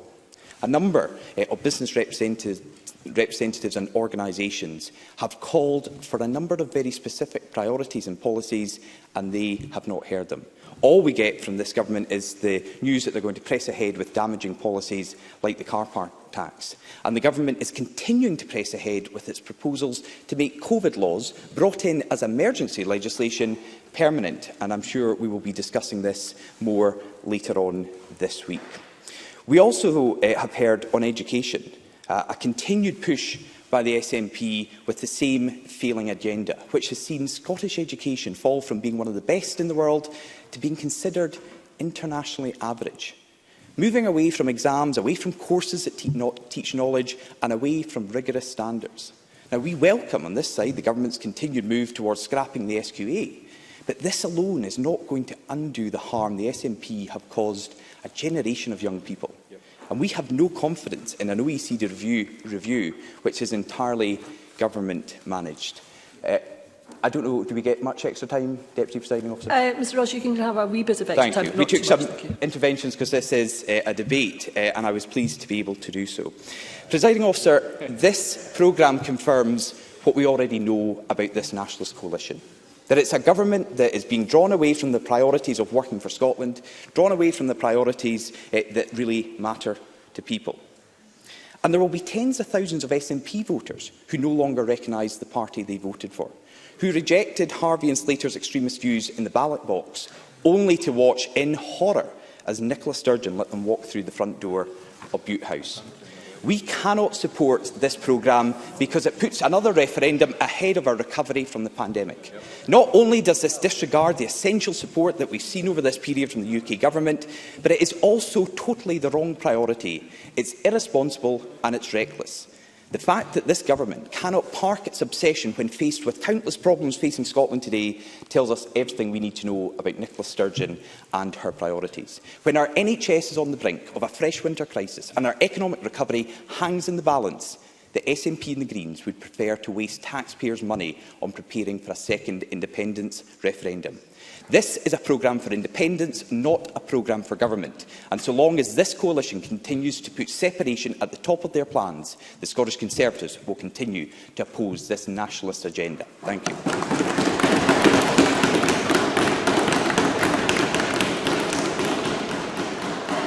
Thank you, Mr Ross. I now call on Anna Sarwar to open for Labour. Presiding Officer, Scotland needed a programme for government that recognised the scale of the challenge facing our country. But instead it got a programme that was short on big ideas. This isn't good enough, it isn't bold enough, and it won't do enough. Undoubtedly, there are individual measures within these announcements that we can welcome and support. Anne's Law is a good example of that. But this programme for government doesn't go far enough. Presiding Officer, barely a week goes by without someone from the government's front benches declaring something mundane, rebadged or self-serving as historic. But the dire truth is, despite the SNP's rhetoric, the only historic thing today is levels of poverty in our streets, the numbers waiting for treatment in our hospitals, and the depth of the economic crisis facing our country. In the face of those challenges, this is a tired and rehashed programme from a party that's clearly run out of big ideas. This disappointing programme for government shows that there is a lack of ambition from this SNP government. Seriously, is that it? Is that as good as it gets? Is that the scale of ambition for this country? I don't think so. I'll make a bit of progress. This government's record is defined by delays, broken promises and a gulf between spin and action, and it seems we can expect more of the same. We are up against a global pandemic, a growing healthcare crisis, a jobs crisis and a climate emergency. There is no time to waste, and instead we get this piecemeal plan. And this may surprise the First Minister, but there are ideas bigger than independence. I accept the pandemic has changed all of our lives, and it has left a devastating legacy that we must confront. But it would be wrong to suggest that all of our country's problems are because of the pandemic. Many of the challenges we face predate COVID-19. Now, we're all aware that the pandemic has not gone away. Cases are at record levels, the vaccine is working, but the overall progress is stalling, and we have a government that doesn't appear to have a coherent strategy for this phase of the pandemic. All of this holds back our nation and our national recovery. Now, I see the Scottish Government is proposing a COVID recovery bill, but this must be about embedding protections for our nation, not about embedding state control. And there will be issues we'll be debating later this week, but it is clear that this is an attempt by a government to look in control of a virus that is clearly out of control. So let's look at the big challenges facing our country. 1 in 4 children in Scotland live in poverty. That is over 250,000. The First Minister on the first day of this Parliament said that fighting child poverty should be the driving mission of this Parliament. We set legal targets in the last Parliament without caveat and without condition. And it is clear that the measures in this programme for government will not meet that ambition. So let's be clear. There can never be an acceptable level of child poverty. 1 child in poverty is 1 child too many. 1 night of a child in poverty is 1 night too many. So we again call on the Tory government to think again on its plan to scrap the uplift of universal credit. But let's be clear, when we set that legal target in the last Parliament, it was without condition and without caveat. And over 100 organisations wrote to the First Minister demanding immediate action and the immediate doubling of the Scottish child payment. Every faith leader wrote to the First Minister demanding immediate action. We should be doubling the Scottish child payment immediately and then doubling it again next year. This simple act would cut child poverty by nearly a third, transforming 80,000 lives. If we don't do that, then we will miss that legal target. It is bad enough to break the law, meaning hundreds of thousands of people are left on NHS waiting lists. It's another thing to break the law, abandoning hundreds of thousands of children to live in preventable poverty. First Minister. This is one of the most important issues we face. Anna Sarwar's predecessor as Scottish Labour leader called on me to deliver a payment for children of £5 a week. We are already delivering £10 a week, so doubling what we were originally asked to do. And we've given a commitment to double that again to £20 a week as soon as we can put the budgetary provisions in place.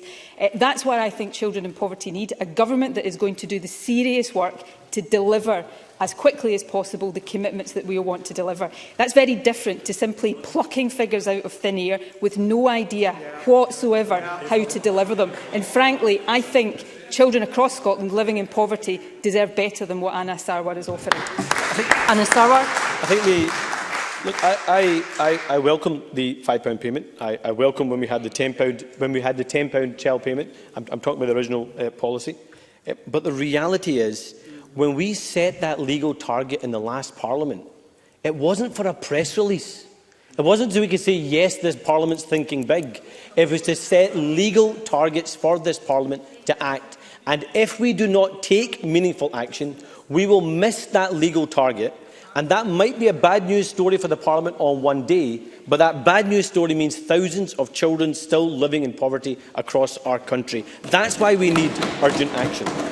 But this lack of ambition isn't just evidenced in the child poverty targets, but it's also about the approach to the NHS. Across Scotland, 600,000 people, 600,000 are left languishing on NHS waiting lists. Now, even before the pandemic, that figure was 450,000 people in Scotland. So rather than publishing an NHS recovery plan that was dismissed as unrealistic by health workers, the First Minister could have shifted the machinery of the government into tackling this crisis head-on. We could have seen this programme bring forward a real NHS recovery plan that gets services back on track, prioritises dealing with the backlog in diagnostic services and care, and delivers a credible workforce plan. And it could have rewarded so many undervalued staff by raising social carers' pay to £15 an hour. Instead, we have seen a focus on rhetoric and a failure to confront the reality, and no credible plan that will reverse the crisis in our NHS.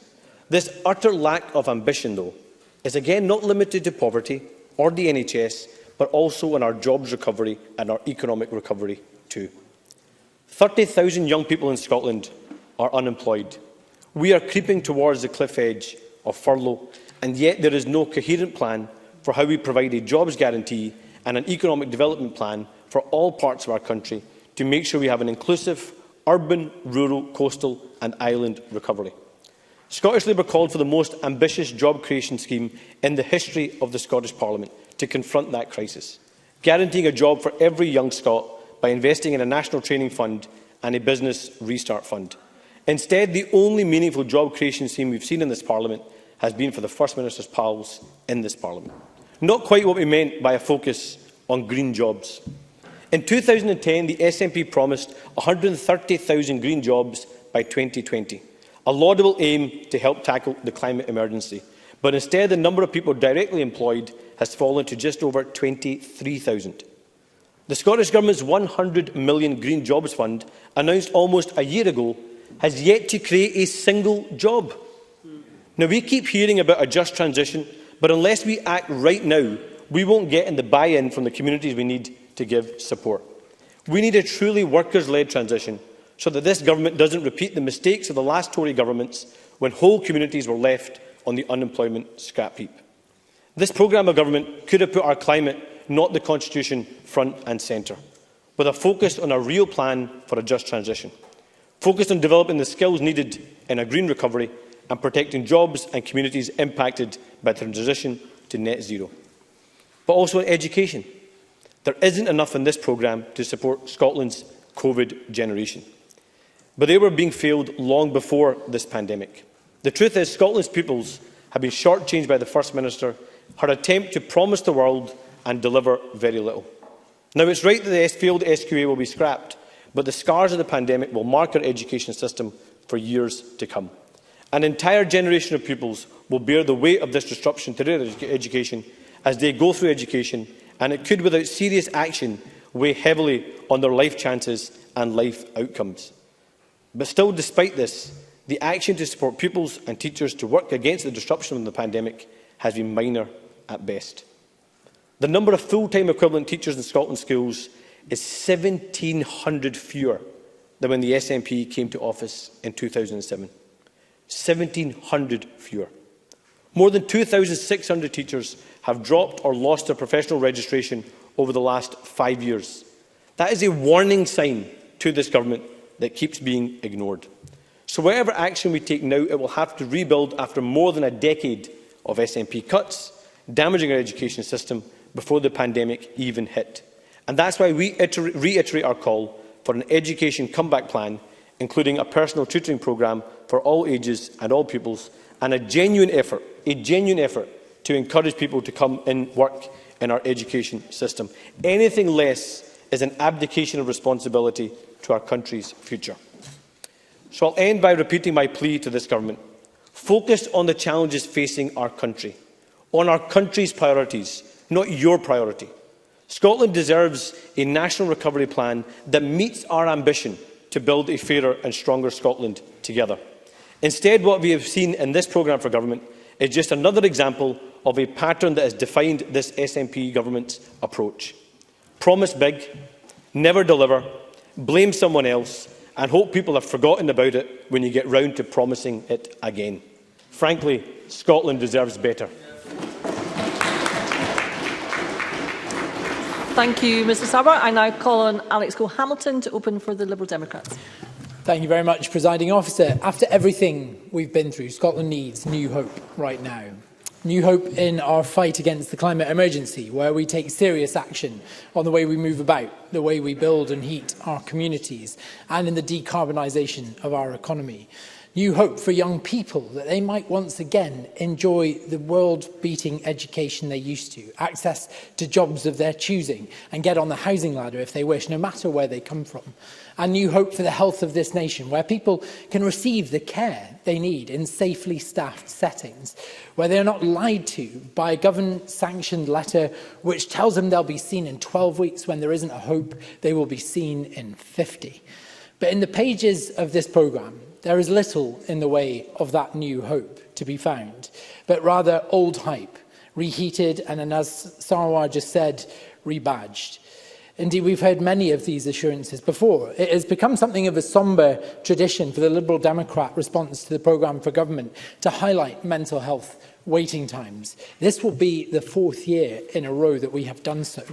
Each year, the First Minister promises to bring down waiting times, but each year the waits for children, young people and adults all increase. The first time we raised it, 208 children were waiting more than a year.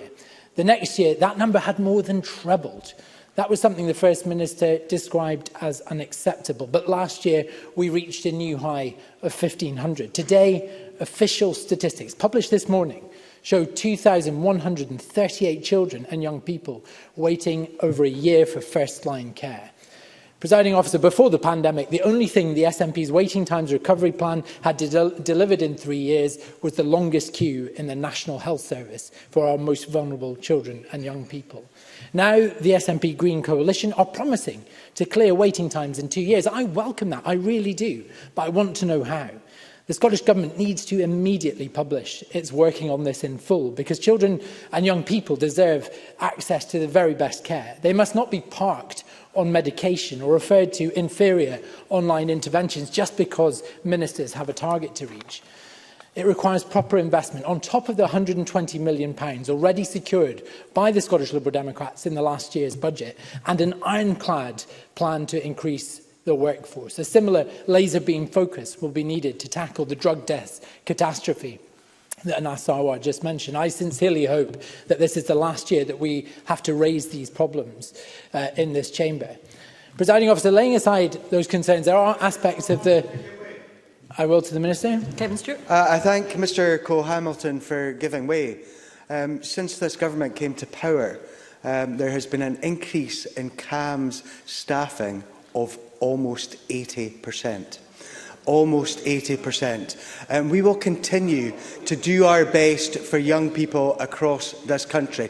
But could I say to him, respectfully, Presiding Officer, that it is not helpful when he calls some of the services that are being delivered inferior. Alex Cole-Hamilton. If you're referred to a website called Beating the Blues when you've got anxiety or self-harming behaviour, that is an inferior intervention. And you may have invested in CAM's workforce, but the truth of the reality of this was found in the statistics published this morning. You cannot ignore this problem, Minister.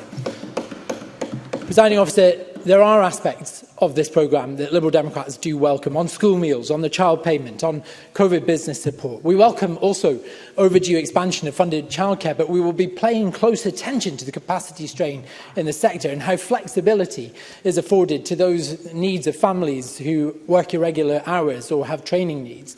We also welcome the planned reform of the Gender Recognition Act, because the GRA is harming people every day.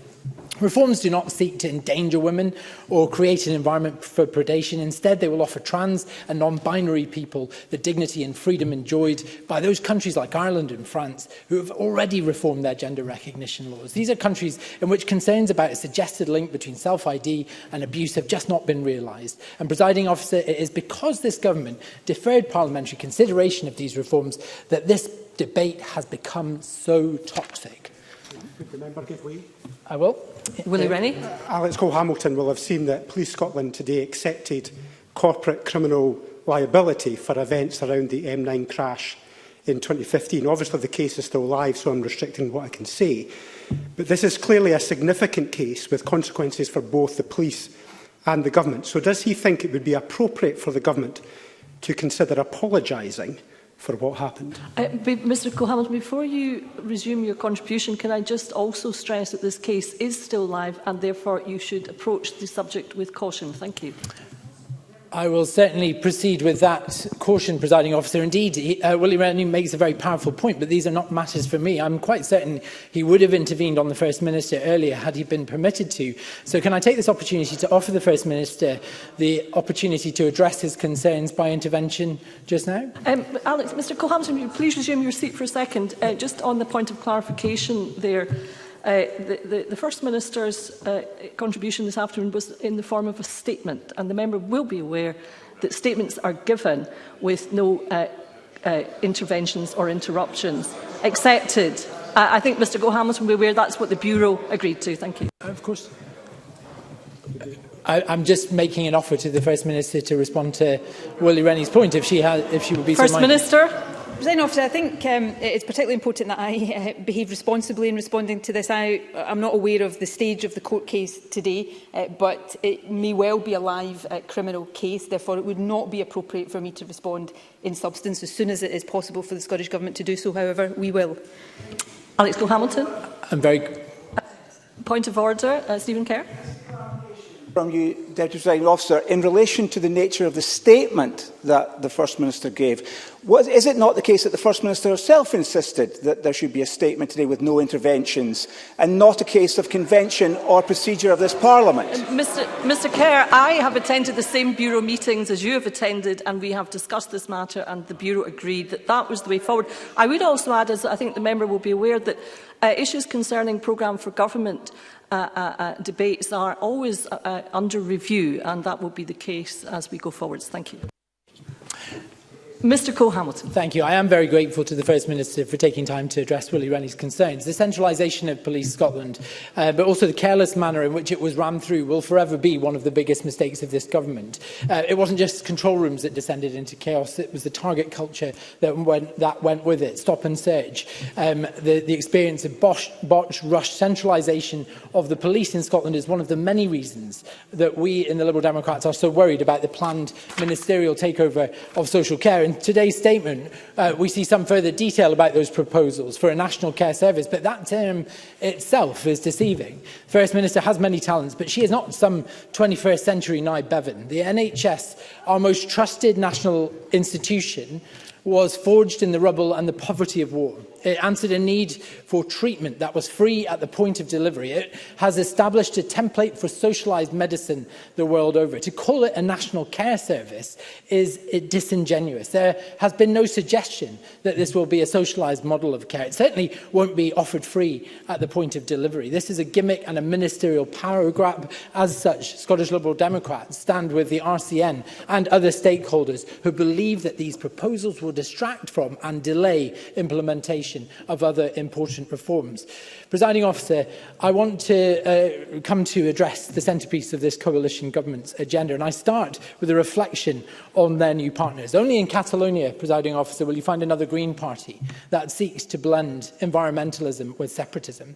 Everywhere else, the international Green movement is rightly dedicated to strengthening ties with neighbours as the logical and progressive route to addressing the global threats that face us all.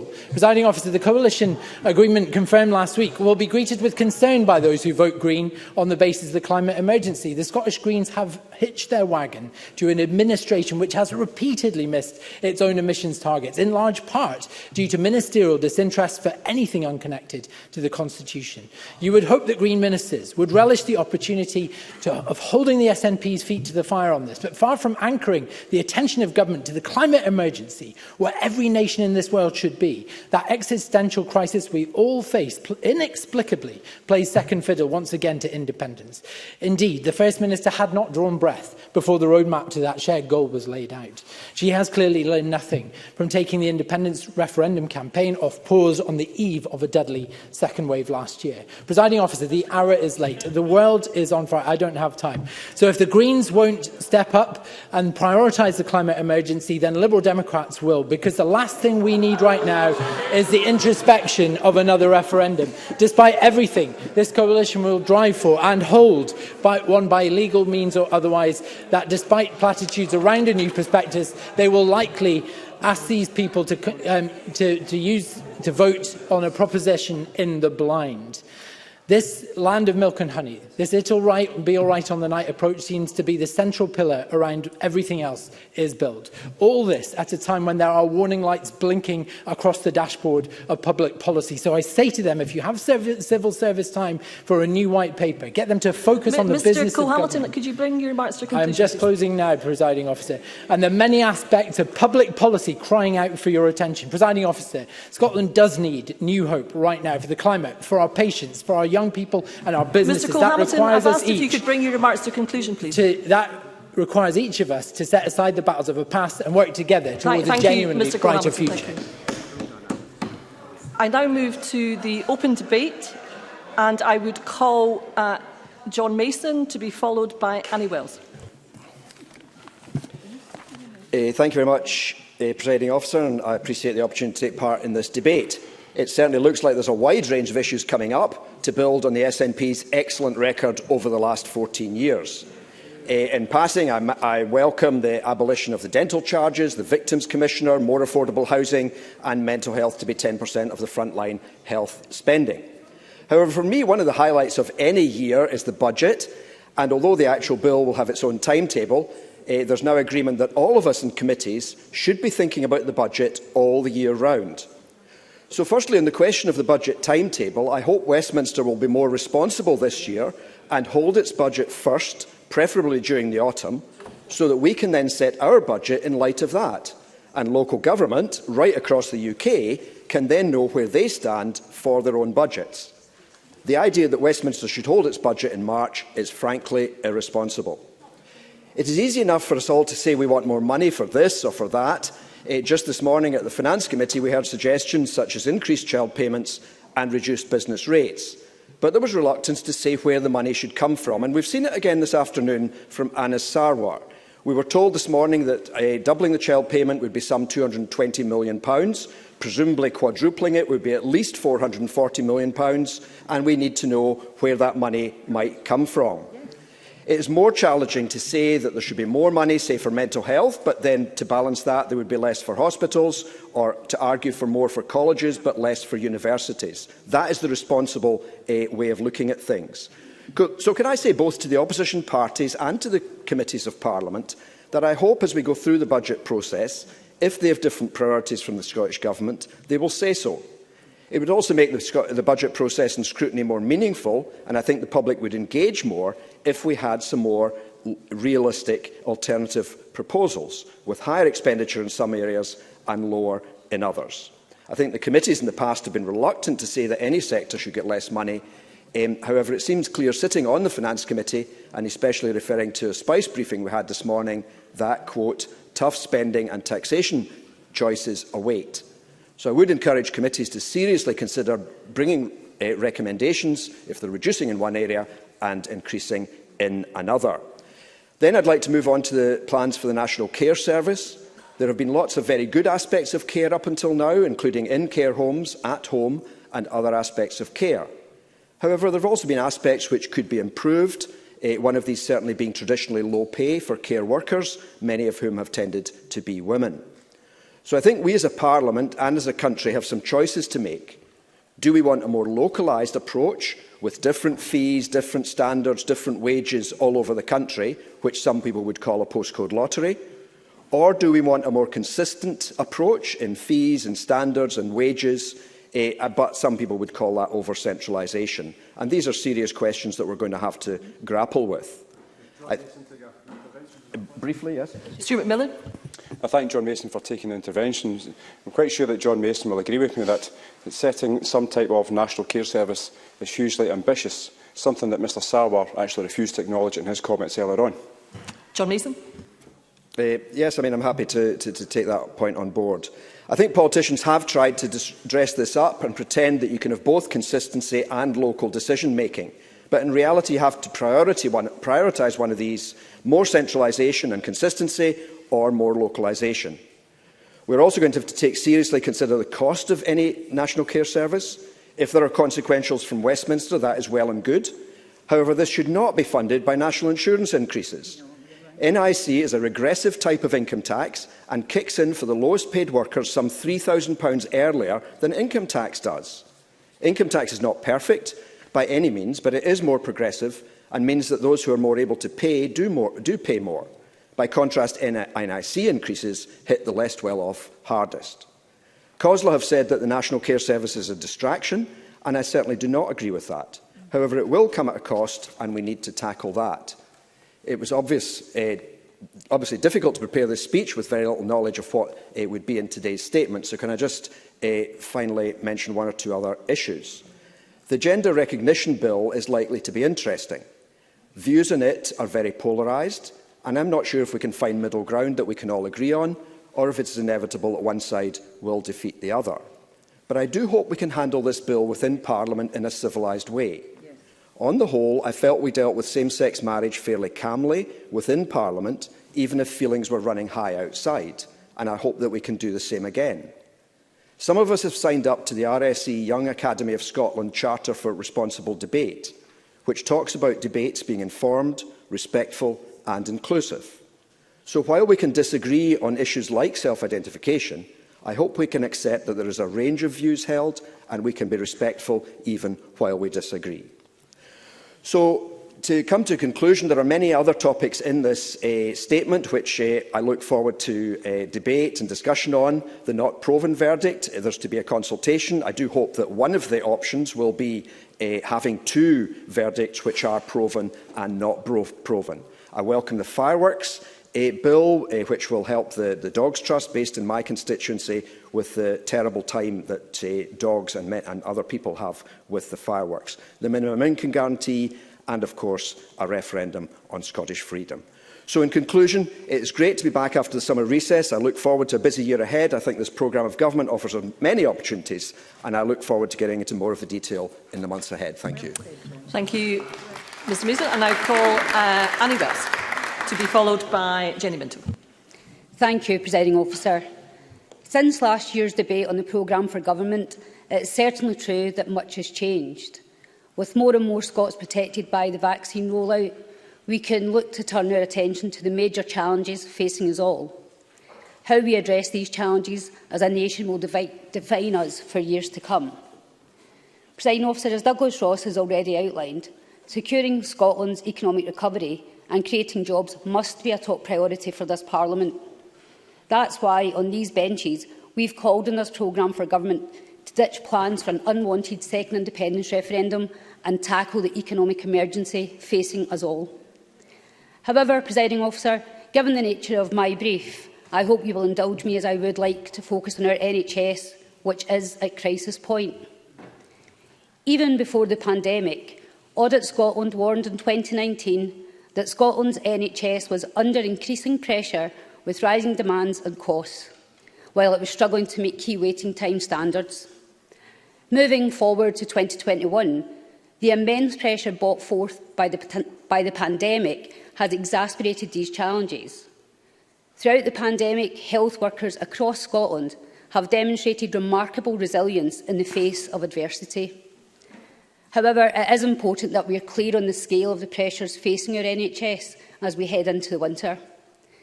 As many services are at risk of completely spiralling out of control. And meanwhile, we've got bodies such as the Royal College of Nursing have made clear that staff are exhausted, burnt out and demoralised following months of acute pressure.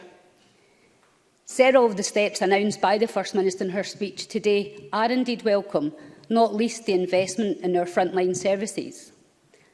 But these commitments are, frankly, long overdue, given the scale of challenges our services face. Take accident emergency for an example, Presiding Officer, which is on its knees. Last week, figures showed that Scotland recorded its third consecutive week of record lows for A&E performances. This means more Scots, with nursing and medical staff pushed to the limit, are being forced to wait longer for emergency care. And as staff working on the front line have acknowledged, these are the kind of figures that we typically see in the harshest winter months. This is not sustainable, nor is it acceptable. These pressures are having a clear knock-on effect on other emergency services that people rely on in times of need, such as the ambulance service. As many in this chamber will be aware of through their constituents, we are hearing cases of vulnerable people waiting hours on end for ambulances to arrive, in one case a staggering 16 hours. Nor, presiding officer, did the First Minister mention long COVID in her speech this afternoon, an awful aspect of the disease in which horrible symptoms can linger for weeks, even months on end. And with figures pointing to around 70,000 suffering with long COVID in Scotland, it has a debilitating impact on people's physical and mental health.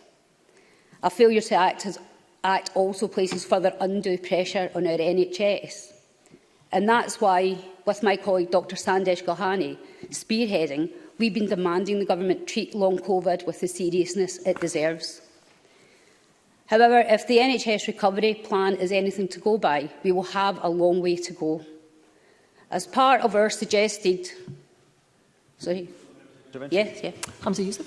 She says if the NHS recovery plan is anything to go by, they've got a long wait. Does she recognise that her own party, the UK Government, have basically copied our NHS recovery plan? They're also looking to increase by 10%. And of course, I'd just like to point out that our £1 billion investment is higher than the £600 million investment that Annie Wells says that the Tories will commit to NHS recovery. Annie Wells. Thank you, and thanks for that, Cabinet Secretary. However, I was talking about long COVID there, and the £600 million that I did speak about was just to deal with the backlog that our NHS is facing and to help those frontline staff achieve what they are being asked to achieve. However, as part of our suggested response, we have called for the establishment of specialist long COVID treatment clinics to offer the vital support to those who are worst affected. And I do recognise the Government has set aside funding for research and innovation, but we're clear that urgent practical support is needed for long COVID assessment, treatment and rehabilitation. Put simply, with so many Scots suffering long COVID, many cannot afford to wait any longer for help. And lastly, presiding officer, over the years we've sadly become accustomed to the shocking statistics on deaths linked to alcohol and drug addiction. Not only were alcohol-specific deaths last year the highest they've been in 12 years, but drug deaths in Scotland have soared to record levels, with 2020 representing the 7th annual increase in a row. Given these awful records, and as Douglas Ross pointed out earlier, people rightfully expected new measures to form a key part of the NHS recovery plan. Yet again, we have been found wanting, with nothing new contained in the document to address alcohol and drug-related deaths. With this being a clear public health emergency, having significant implications on victims in the NHS, the Government must make this a top priority. With the backing of recovery groups, the Scottish Conservatives will bring forward a bold and ambitious right to recovery bill to Parliament. With additional funding targeted to residential rehab, we want to make sure everyone can access the necessary treatment they need to survive and get better. Presiding officer, I recognise our country has been gripped by the pandemic. Ensuring our healthcare system is match fit will be one of the greatest challenges any government will face. However, I remain concerned in several areas this programme for government, at least in substance, fails to respond properly to the array of the greatest challenges we face.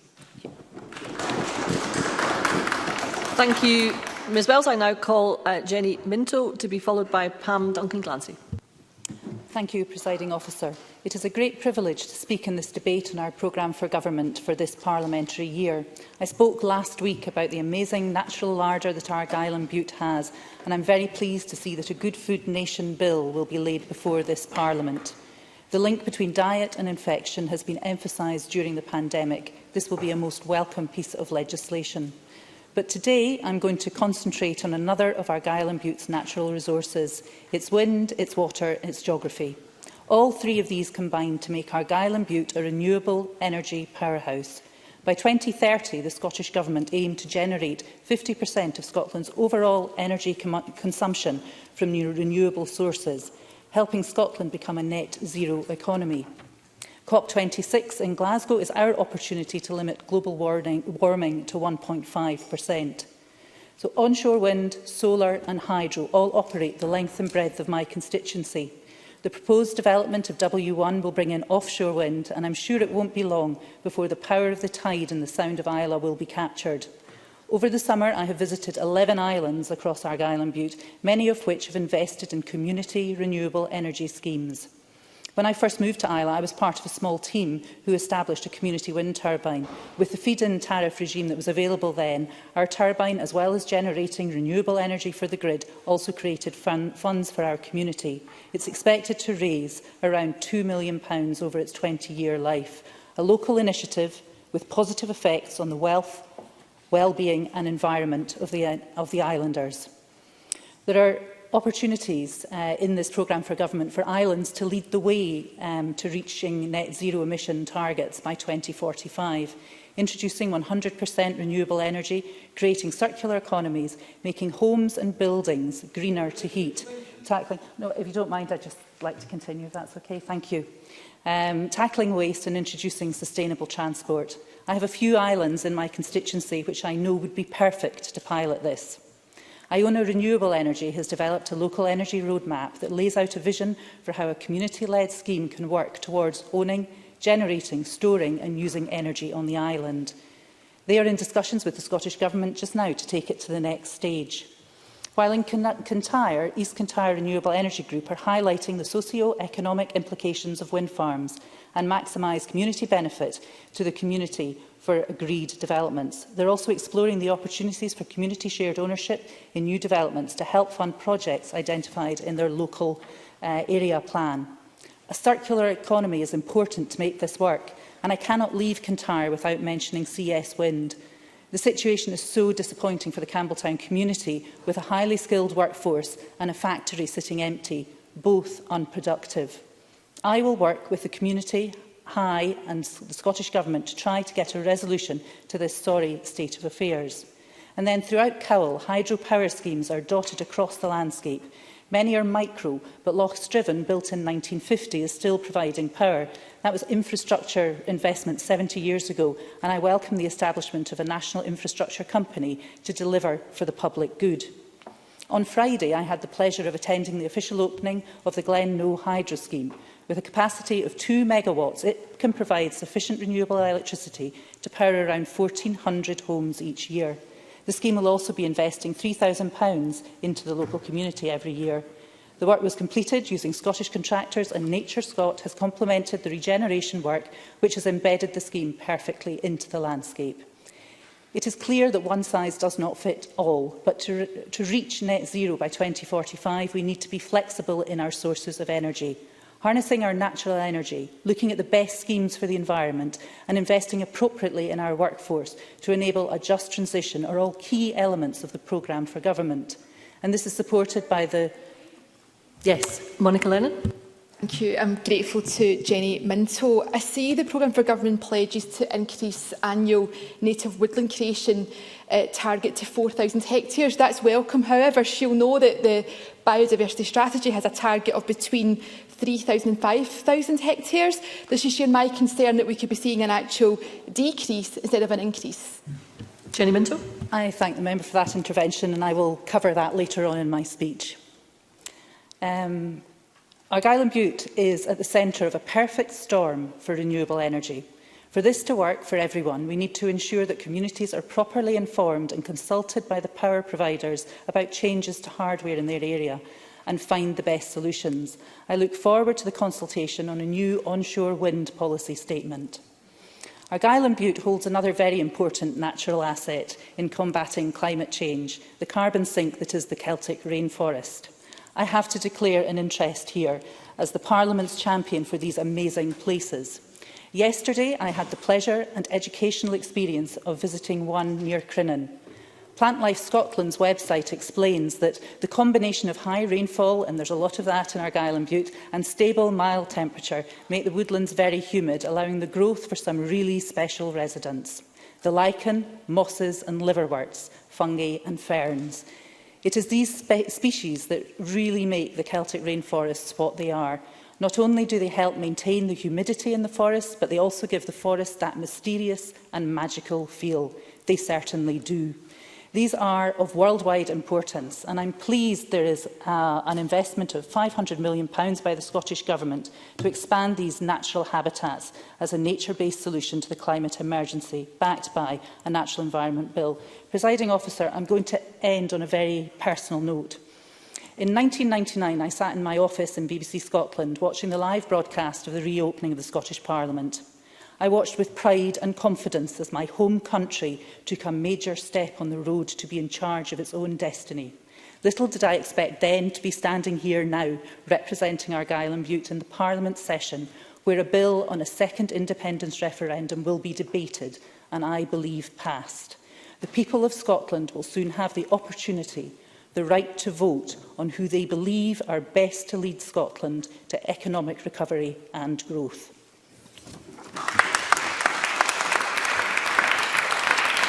Thank you, Ms Minto. I now call Pam Duncan-Glancy to be followed by Oliver Mundell. Thank you, Deputy Presiding Officer.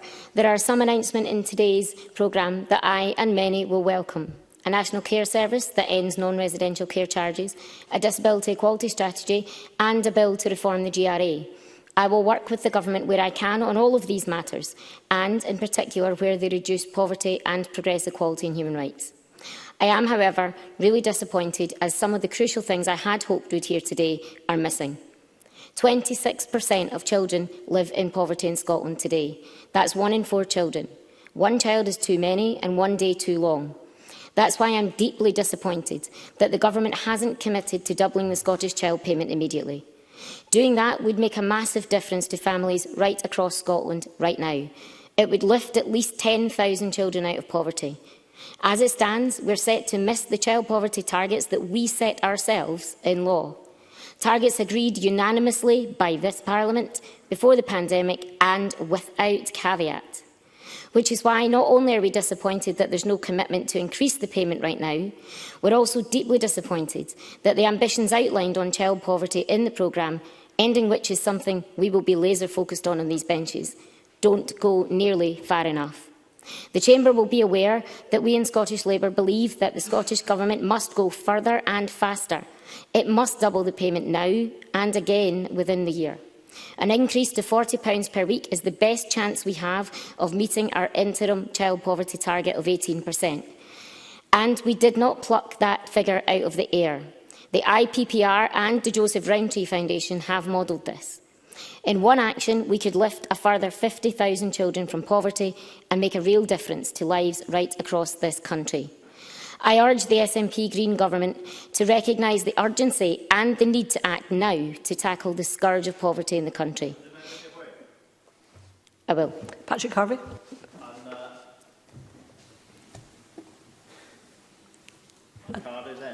Card is in. Would you maybe try another console if that's possible? Okay. I'm very grateful to the member for giving way. As the First Minister said, the Government does want to increase the child payment as early as possible. But would the member recognise that there's a wide range of other actions that will reduce household costs and make a significant contribution to tackling child poverty, from rents to school uniforms to public transport costs and many more? Pam Duncan-Glancy. Thank you. Thank you very much for that. And yes, there are actions within the programme that will do that, but none of them alone or even together will reach the targets to reduce child poverty to 18% in the time that we have. Also, 18% of children still living in poverty is still a lot of children. So we need to go much harder and much faster on all of those things. With 260,000 children in Scotland living in poverty, there's no more time to waste. In 2019, the SNP announced the payment as a game changer. But it is only a game changer if the game is changed and action delivered. Announcements alone don't do that.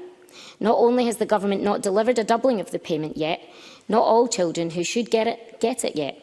There are currently 125,000 children missing out on the Scottish Government's bridging payments as a result of discrepancy in the eligibility criteria between the Scottish Child Payment and free school meals. I know the Government is aware of this, and I'm still waiting for clarification as to what it intends to do about that. It's not good enough for children to fall through the cracks when we all know that they are there and we know the immediate actions needed to fill them. Because these gaps aren't just abstract concepts in parliamentary speeches. They're real children, real families and real lives. The Scottish Government must act now to get payments to these children and work towards full rollout to all 6 to 16-year-olds. It has to do all it can to ensure that families who receive the Scottish Child Payment and are able to receive it, and those who are not able to receive it yet, get it. That's why we've repeatedly called for a full rollout and automation. And beyond increasing it, they should introduce a supplement for lone parent families and families with a disabled person in them too, groups that are disproportionately in poverty. We also know that if the cruel cut to universal credit goes ahead, and our colleagues at Westminster and on these benches and others here will do all we can to oppose that, some families in Scotland will lose their eligibility for the Scottish Child Payment. We have asked, and I ask again, that the Scottish Government commit that they will continue to pay the Scottish Child Payment to those families who currently get it. We cannot simply blame this on the Tories in Westminster and move on. We have to act here too. We have the powers, and the Scottish Government must use them to get money in people's pockets. Members in this chamber will have heard me say time and again, please don't fall into the trap of believing there is nothing we can do. In my experience, when people say you can't, it's because they haven't seen your potential to act. And in Scotland, we have that potential. We're just not using our powers to their full potential. The things we haven't heard in the programme for government show that. Right now, we're doing all we're doing with the powers we have on disability benefits is improving the administration of them, implementing a rule book passed down from the DWP. The programme outlined today includes no plans for changes to eligibility requirements for or adequacy of these payments. The Scottish Government could have made a truly radical new system. Instead, it's ignored calls to reform that part of it. We must be ambitious. We're here to transform lives. Tackling poverty is a mission that needs all of government focused on it, and Parliament. It should be a national mission. That's why we on these benches will push the governments, both of them, to use all existing powers and go hard and fast to do it. As we come through the pandemic, we must think bigger and bolder than before. We can't simply go back to normal. We have to go forward to something better. And where there's a will to really do this, there is always a way.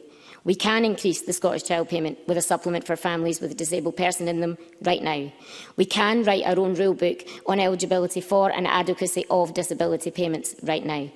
We can reform the Scottish Welfare Fund so that it actually acts as a lifeline for all who need it. We can reform carers' allowance so that more of the hundreds of thousands of carers who don't get any financial help get some. If this government is serious about ending child poverty, progressing a minimum income and genuinely making Scotland the best place to grow up and live in, it will do these things and it will take action now. Thank you, Ms Duncan-Glancy. I now call Oliver Mundell to be followed by Mark Ruskell. Thank you, Presiding Officer. Far from offering a bold and ambitious plan to help us rebuild and recover from the pandemic, this SNP government are simply offering more of the same. Back to the tired arguments peppered with grudge and grievance. Presiding Officer, this approach didn't cut it pre-COVID, and it certainly doesn't cut it now. Unless, of course, we're talking about the street cleansing in the First Minister's home city of Glasgow, where cuts seem to be the SNP's only answer. The truth is, it doesn't matter how many shiny new policies and initiatives Nicola Sturgeon sets out, because the people of Scotland know the reality. They know, just like in previous years, the promises that are made are not kept. They know that the gap between the rhetoric and what happens in our communities is growing with each of the SNP's 14 years in office. Worse still, the level of ambition has dropped, and the SNP's promises this year seem even less noteworthy than last. Yet another sign of a tired government that's out of new ideas. Nicola Sturgeon might believe she pulled off a great con trick in bringing the Greens into her government to spruce it up, but I suspect she will come to see that being anti-jobs, urban-centric and wanting to break up the UK are the very things that stood between her and the SNP majority she craved and expected. She didn't really need the Greens to help with that. The sad reality is that nothing we've heard today takes away from the fact that we have a nationalist government here at Holyrood that's more interested in a referendum than in recovery. How those in power expect people to believe that a referendum is possible in the first half of this Parliament, while simultaneously claiming that it won't take place until after the pandemic, is beyond me. This is a nonsense claim that hangs like a dark cloud over this programme for government. Worse still, it's a betrayal of the many sacrifices people across this country have made during the last 18 months. Surely to goodness we deserve a break and a chance to focus on the things that really matter. That means not just talking about the challenges, but having the will to take forward the policies needed without any distractions and the inevitable division. Presiding Officer, take education, an area where past promises loom large. Whatever happened to closing the attainment gap? Why can ministers still not tell us when they expect to see progress? What happened to the promise to make education the top priority? Perhaps the government could remind us what happened to the planned education bill in the last Parliament. Silence, Presiding Officer, because rather than sort out any of the issues the SNP have created on their own watch and admitting that they've got things wrong and that their decisions have caused standards in our education system to decline, this SNP government would rather paper over the cracks with a combination of new policy initiatives that sound nice in theory but do very little in practice, and more radical reform that makes it hard to measure outcomes at all. The fact we had to wait for a report from the OECD for them to admit that anything was wrong is depressing. The criticisms in the report are even more shocking when you realise just how hard ministers worked to influence the findings and the limit they put on dissenting voices even taking part. It shouldn't have taken international concerns for the SNP to agree to act. Parents, teachers and educationalists here in Scotland, as well as opposition parties in our national parliament, have been voicing concerns for years. Surely anyone who cares about Scottish education would actually want to work with people to make things better, not simply ignore them. As I said last week, and I ask again now, where is the big vision? Where are the plans to turn education around? When will we see a return to the tried and tested methods that we already know work? Presiding Officer, silence, because instead all we get from this SNP government is the galling sight of the First Minister patting herself on the back for the belated decision to reverse SNP cuts to teacher numbers. Cuts to teacher numbers that left us so badly short during the pandemic. No apology for doing it in the first place, and no apology to the young people who've already been let down. And so they plough on, making the same mistakes over and over again. We see this today in terms of today's announcement on childcare. It's something we on these benches support and called for. But once again, where is the detail? Where is the practical, evidence-based work on how this pledge will be delivered in practice? It comes at a time when existing early learning and childcare settings are struggling to recruit the staff they need in order to fulfil existing plans. And, as is so often the case with this SNP government, providers feel most annoyed, not about the substance of what's being announced and set out in this Parliament, but the fact that no one took the time to seek their views. There must be a better way to do government than this. Presiding Officer, in closing, this is not a programme for government that rises to the challenge of the day. It's merely a PR exercise that tries and fails to repackage the SNP's tired thinking and policies as something new and bold. Perhaps too much focus over the summer has been on getting the Greens on board and backing up their extremist plans, rather than looking right across this chamber and right across our society to build a forward-looking coalition based on new ideas that respond to the challenges of today, rather than dragging us back to the arguments of the past. Thank you. Thank you, Mr Mundell. I now call Mark Ruskell, who will be followed by Paul McLennan. Mr Ruskell, around 6 minutes. Please. Thank you, Deputy Presiding Officer. Green MSPs warmly welcome this programme, coming on the back of our truly historic agreement with the Scottish Government. This Parliament was designed from its very first day to share power across the chamber and with the people. And since 1999, every major political party, except one, has entered government at Holyrood. Now, more than ever, it is the right time for the Scottish Greens to step up.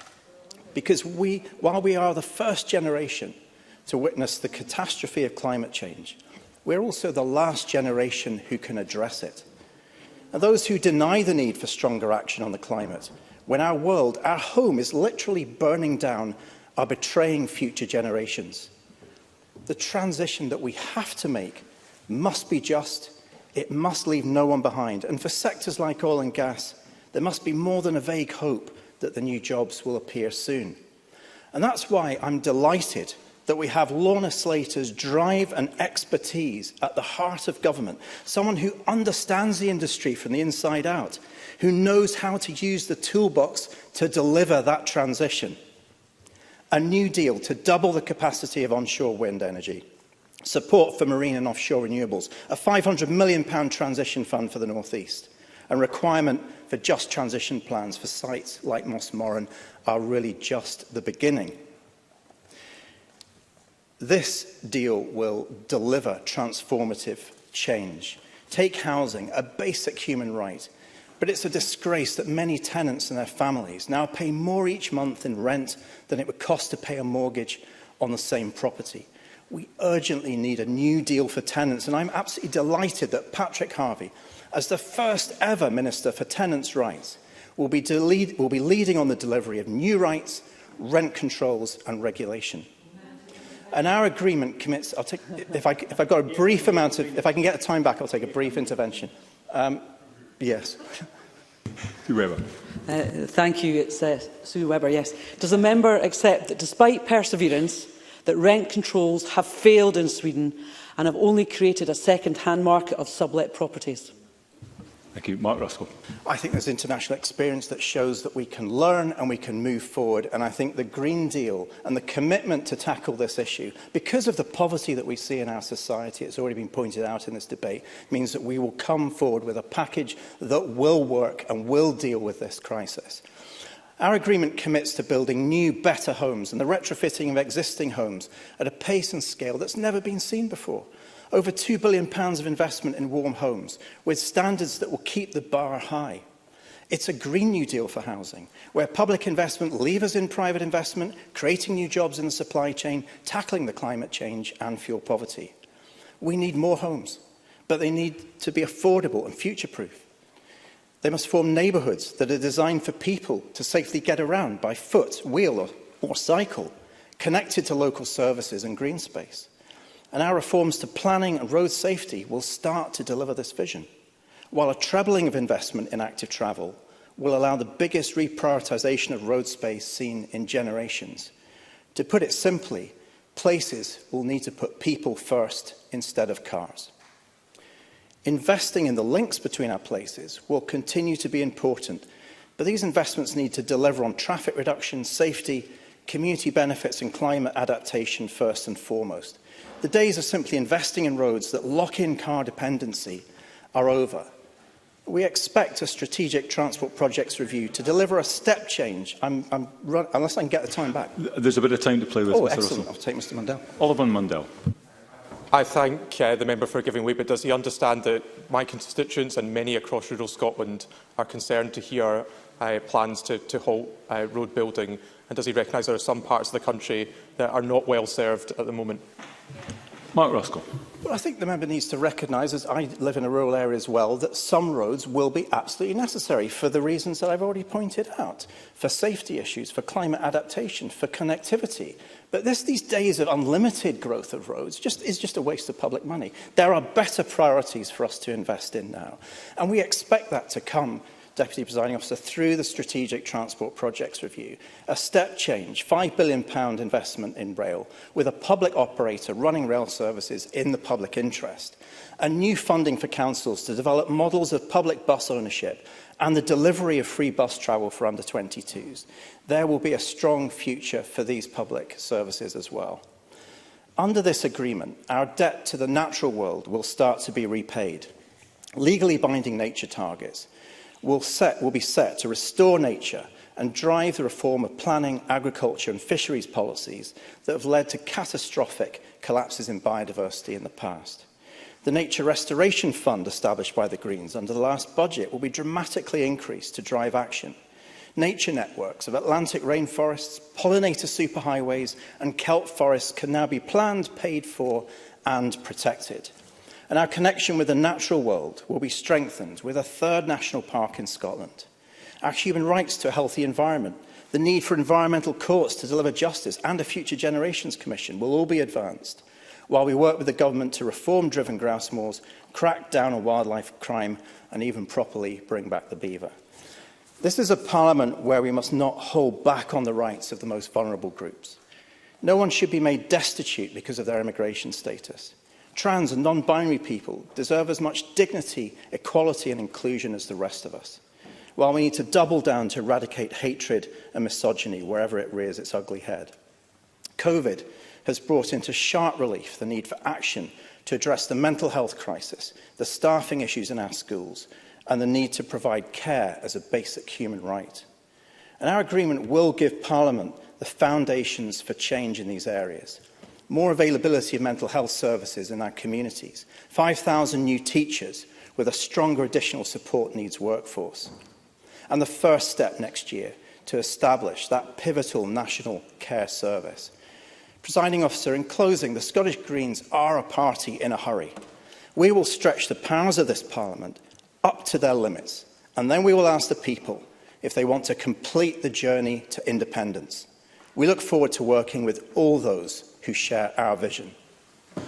Thank you, Mr Ruskell. I now call on Paul McGlennan to speak, who will be followed by Mark Griffin. Mr McGlennan, around 6 minutes. Thank you, Deputy Presiding Officer. And I'm extremely proud to be talking about the programme for government in the next 6 minutes or so. But I want to start with a quote. And it's, "Politics is not a game, but a serious business." Who said that? Then no other than Winston Churchill. And indeed, it is a serious business. The SNP won an overwhelming victory in May. Don't forget that, with a manifesto that deals with serious issues we face now. On climate change, COVID, and of course, Brexit. Now, one of these in normal times would be difficult enough.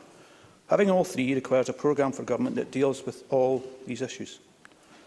Although these challenges are all daunting, they still present us with an opportunity to do things differently.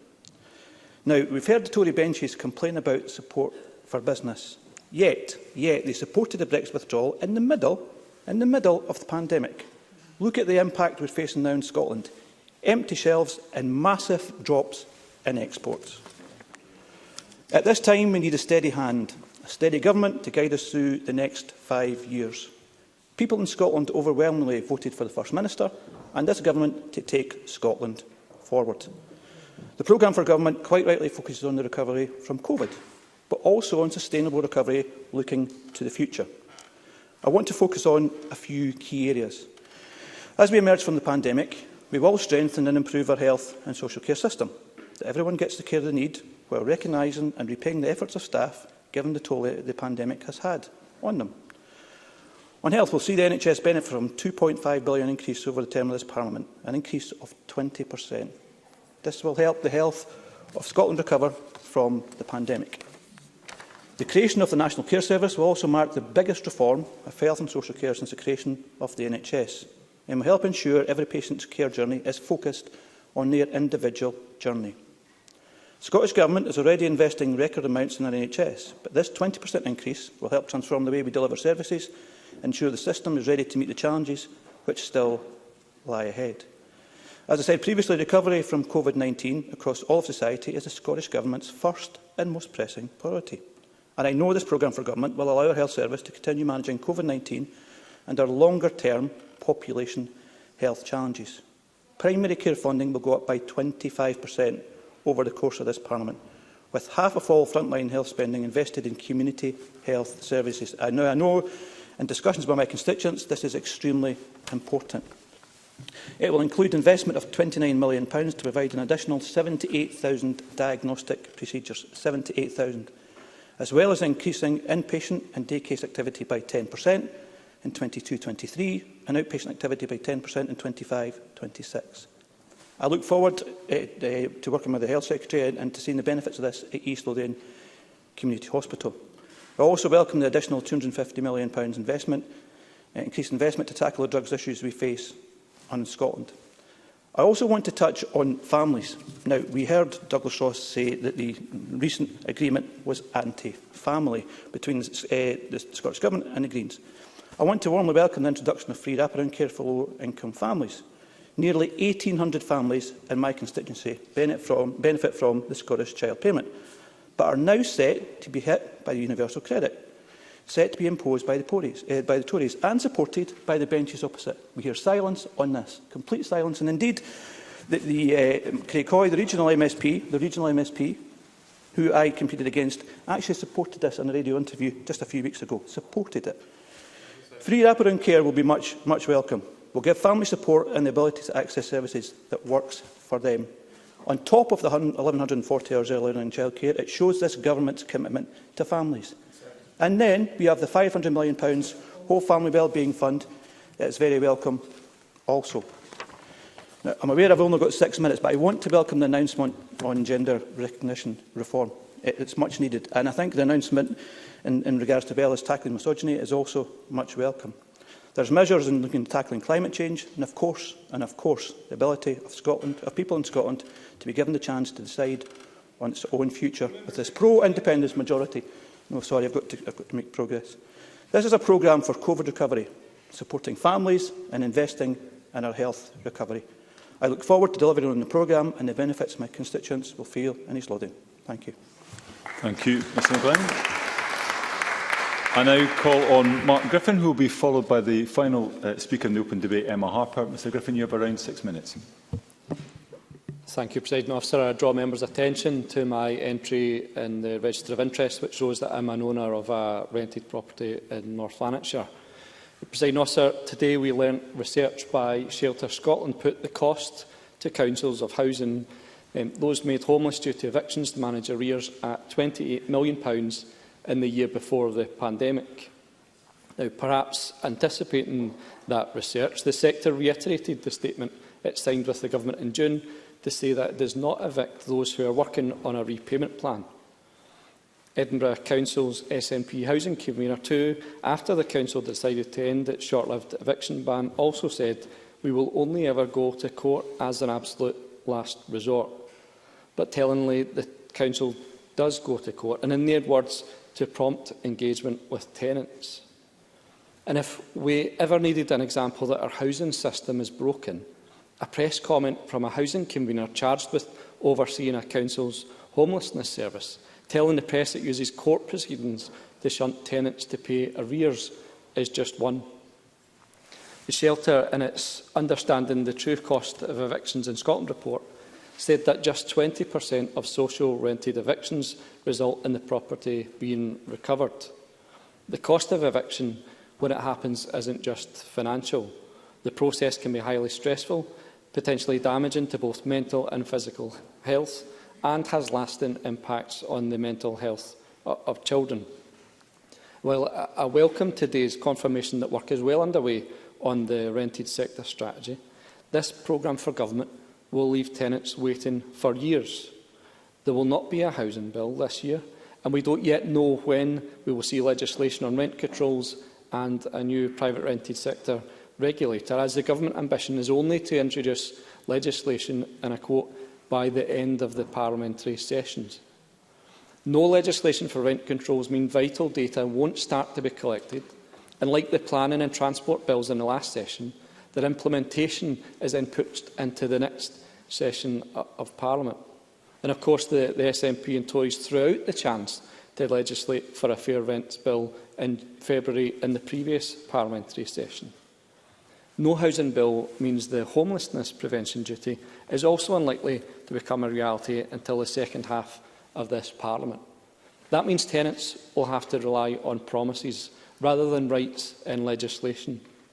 In meetings that I've had over the summer, I was told that the bulk of housing to 2040 must get underway in the next 18 months if it's to be a success, and that includes the rented sector strategy. Before the summer, we debated at length the need for an extension to the evictions ban in the coronavirus extension bill, and 10 weeks on, the promised grant fund has not been launched. We're told that the government's working at pace, but it will be the end of the year before hard-up tenants even get access to the fund.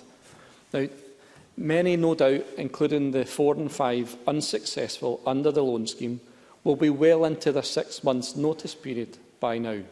Already, evictions are up in the social sector by 500%. The premise of that loan fund was woefully inadequate, its success rate dismal. More than twice as many as were successful were rejected, and many of those were because they failed as a result of a credit check. rather like the revolving door of threatening court action and then having to rehouse those as homeless, it was symptomatic again of a broken housing system. It's not unreasonable to comprehend that tenants who were struggling to pay their rent, who were in arrears and in such a dire financial position, that were then seeking support from government, might not have satisfactory credit records. But, Presiding Officer, our homes have never been worth so much to us as they are now. They are our first line of defence from COVID, but the summer has exposed a gulf between the haves, comfortable enough to own, possibly working from home, making renovations, with house prices shooting up at the fastest rate in 14 years, compared with the have-nots, with the number of households in temporary accommodation the highest on record, and the stay now at a staggering 199 days. In meetings with stakeholders, we've discussed that there is no true understanding of housing affordability, private, social or otherwise. In fact, nor does the government know how to define it. It doesn't have or collect the data it needs to be able to determine what affordable is. So is it any wonder that those organisations out there describe the system as broken? A plethora of commitments, including getting to EPCC and all our housing stock, are welcome, but we're a long way off tenants and owners understanding their responsibilities or the costs ahead.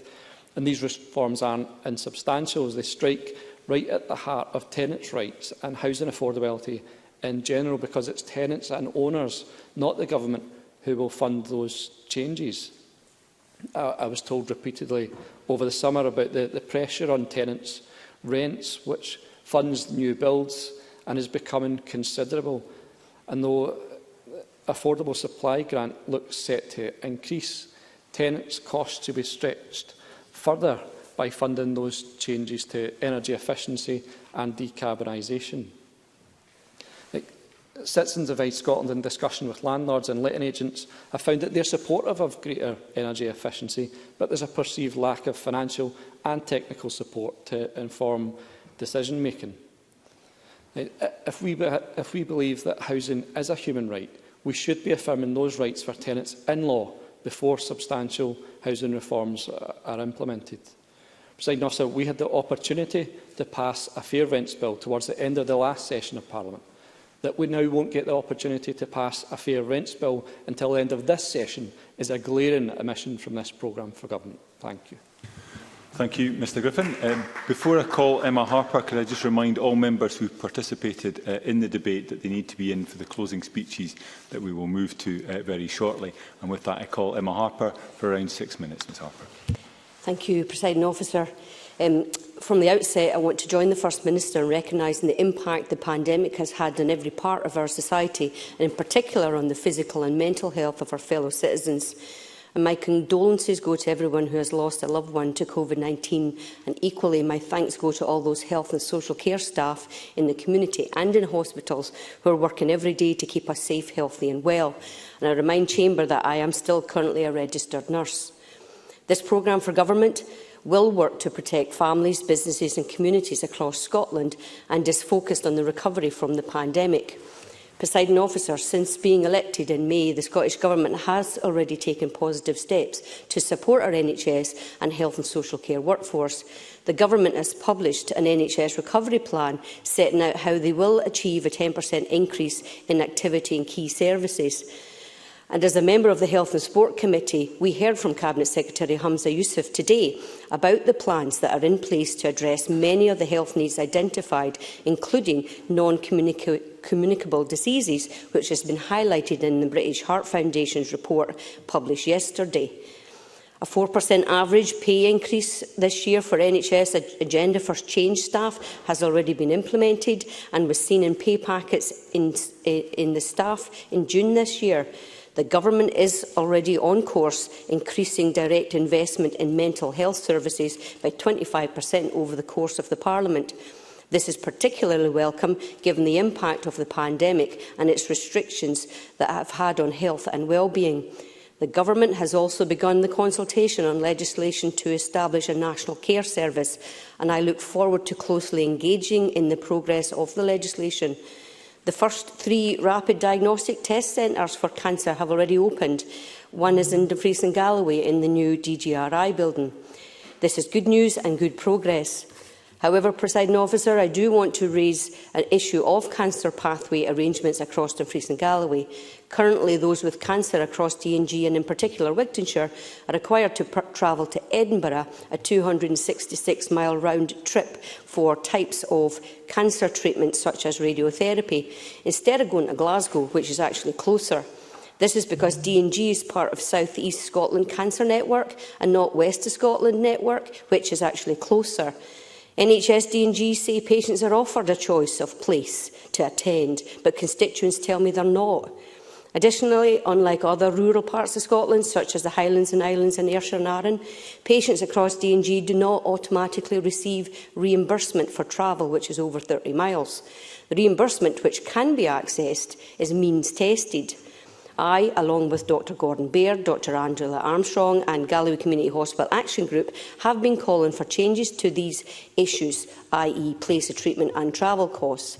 I will be grateful for action on these points as we progress this ambitious programme for government. Presiding Officer, the programme for government also commits the Scottish Government to building on our already world-leading environmental policies in the face of the global climate emergency. In doing so, I welcome that the Government have committed to protecting outdoor green spaces and promoting and enhancing biodiversity. We know and we have... Yes, I will, thanks. Yeah. Finlay Carson. I thank the member for taking her intervention. As a rural MSP, she'll no doubt recognise that the R100 programme for national digital infrastructure was announced in 2017 with a commitment to be completed by 2021. It's now not expected to be completed in the centre and south of Scotland areas by 2024 and 2025, respectively, not until 2027 in the north. Does the member agree that our SNP government are great at big announcements and even regurgitated ones as we've heard today, but terrible at delivering and are failing rural Scotland?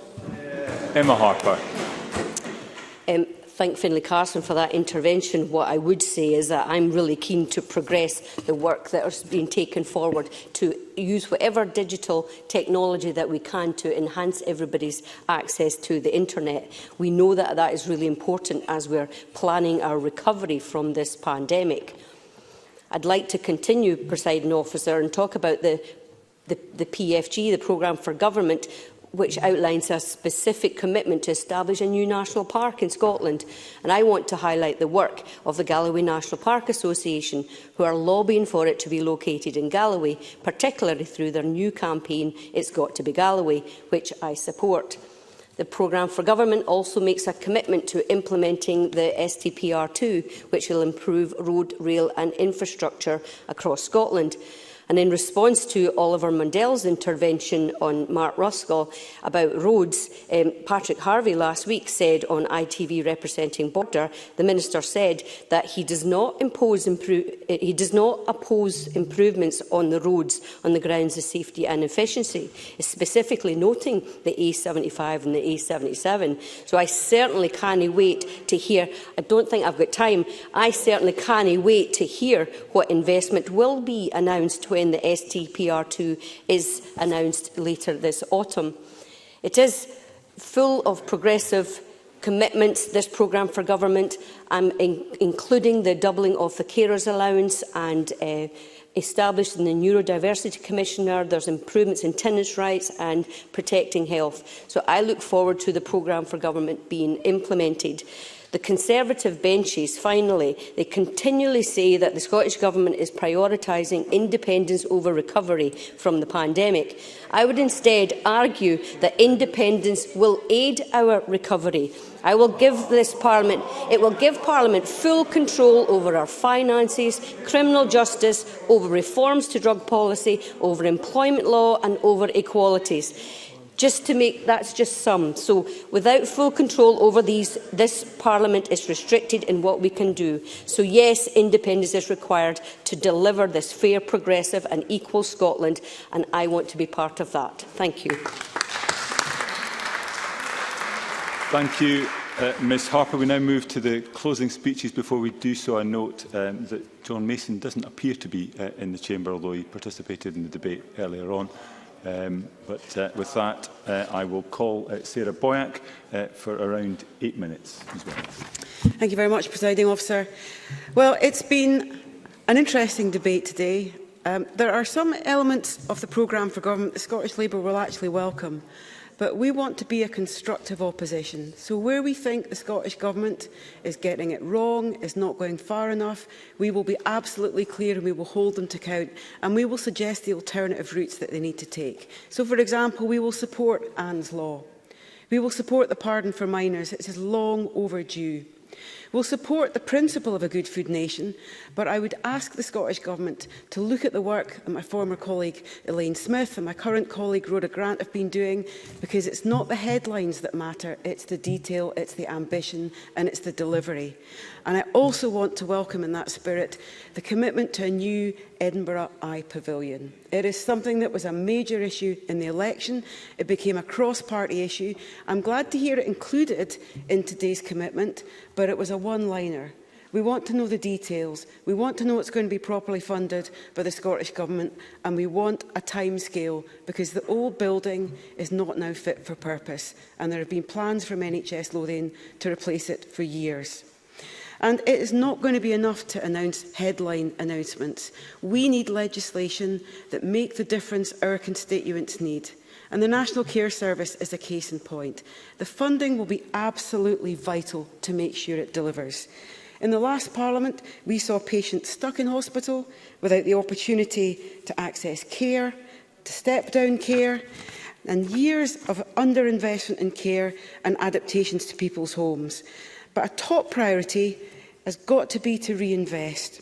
And it's got to make sure that we keep people who work hard as care workers, who've been through really difficult circumstances, supporting their own families and the families they work with during the pandemic. So that's why Jackie Bailey's campaign, which is strongly supported by the Scottish Labour Party, to campaign for increased pay and national terms and conditions for all of our care workers is absolutely vital. And that is the first action that is needed, and we want to see the detailed commitment to that. The value of our care workers and making sure that they can develop their skills, and making sure that we reverse the increases we've just recently seen in delayed discharges, rising again. Bad news for patients and their families. And it reinforces the need for wider care in our community, which is something where we need proper local planning. So we don't want a centralised National Care Service. We want our councils funded and empowered to work together so that we actually get the future demand met that we need to see addressed. So we want to see a reverse to cuts in Edinburgh, where at the point where we're seeing an increase in delayed discharge, we're seeing the proposal to close council care homes, without a proper analysis of what's needed, without a look at future need and demand of the people who need that. And in the closing speech from the SNP government, I would be very keen to hear how the £800 million promised by the First Minister will be spent to make sure that we see the transformation in care we need across our country, not just in terms of payment for care homes and care staff, but also support for unpaid carers. And Mark Griffin rightly highlighted the need to invest in our local councils so that they can deliver the investment in community services that people rely on, whether it's schools, whether it's the new housing that's needed. And it was so fascinating to hear the First Minister offer £1.5 million for libraries across Scotland, especially given the proposed cuts in her own city. Our arts and cultural services are vital to the well-being of our recovery. And that goes right across Scotland, and we need that investment. And there's an irony that the Scottish Government is putting centre stage the demand for more powers for themselves while centralising power from local councils. And 14 years on, from the promise to scrap what they described as the unfair council tax, we've seen zero progress on that, even when there has been cross-party willingness to work with the SNP government to come up with better solutions, to enable our councils to be properly funded. We still have no idea what the Scottish Government would be proposing. So again, more work needs to be done. And Duncan Glancy and Anas Sarwar spoke passionately about the need to tackle child poverty. And even with today's announcement, we will still see children living in poverty, and exacerbated by the Tory government's dangerous cut to universal credit. But we need to be clear that the pandemic has pushed our country backwards. It's put people on low incomes under even more pressure. And we need to make sure that our school students get a comeback plan so that we see the long-awaited action and educational attainment gap actually delivered. And we need to see the new teachers not just as short-term commitments to appointments, but the promise of a career to make sure that we have ongoing support for our schools and to make sure we eradicate the inequalities that our school children currently experience. And it was disappointed in relation to poverty not to hear any reference to fuel poverty in the First Minister's statement, because it's another example where the cost of living is rising, the cost of energy is rising. And Mark Ruskell, I think, made some very important points in his speech about the importance of investing in existing homes, but it needs to be a joined-up strategy to invest in our communities, to eradicate fuel poverty and create the new jobs, to create the new income for our communities. And that's why, again, I was disappointed not to hear about the development of community-based and community-owned heat and power networks and companies, which won't just enable a transition to low-carbon heat and power, but will also see the profits reinvested in our communities, see local jobs created in our communities. We need to make sure that this is not a top-down plan for our country. It needs to be investment in our communities, led by our communities, a partnership of respect between the Scottish Government and our local councils. And that is something that is long overdue. We didn't see it in the last Parliament, and it's absolutely vital that we see it in this Scottish Parliament. Because the irony of hearing the discussion about the journey to independence, when we still have major problems in the run-up to COP26, I very much welcome the First Minister's commitment to invest in active travel. We do need that investment, but it's got to be for safe, dedicated routes so that those young children that are getting their free bikes, their parents are not going to worry about them using those bikes. We need safe routes. And that means we don't just need to invest in existing roads where we've seen deteriorating quality and we see the cuts in our councils taking place with potholes. We need to see new dedicated routes. And today, just as we all sat down for this debate, the irony of hearing the Minister for Transport justify cuts in ScotRail services at a point when we want people to get into using trains, to have a better choice so they don't have to use their cars. And we're actually going to see train services removed. I know people who will have to shift from trains into cars because their local community will no longer have a service they can use. How can that make sense when we are trying to have a just transition? And if we look at buses, it's worse. The cuts have been going for years. We've been losing buses. In the last Parliament, we saw reductions in bus services. So while I welcome the increase in free bus travel, we need to have services that every bus user, whether they're a young person that's encouraged to use that service because it's free, and we would have gone to more young people getting access, or to older people, everybody needs to be able to access those services. They need to be there for them, and they need to be locally driven and locally accountable. And that's why we need to see the powers that we amended the last Parliament's Transport Act to deliver are actually implemented. So we see more local community-led bus services like Lothian's. It's a success. It could be replicated across Scotland, but it needs the political effort, the everyday effort. And that's why it's disappointing to hear that, yes, we're going to have the SNP diverting political energy and the work of civil servants from what should be the top priority of not just getting through this pandemic, but recovering from the pandemic, recovering from the steps backwards we've seen on poverty, on people losing their jobs. Let's make this Parliament successful. Let's not pull our country apart. Let's work together, because even the SNP supporters of independence have warned about the decades it would take to recover from leaving the UK and the fact that it would be 10 times worse than Brexit.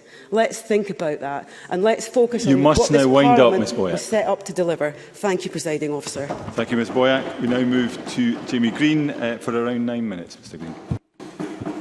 Thank you, Deputy Presiding Officer. Thank you for the round of applause. It's that time of year, programme for government. It's generally when the government and its backbenchers get quite excited about its plans for the coming year. It tends to whoop itself into an energetic frenzy, self-congratulatory most of the time, but there didn't seem to be much of that this year.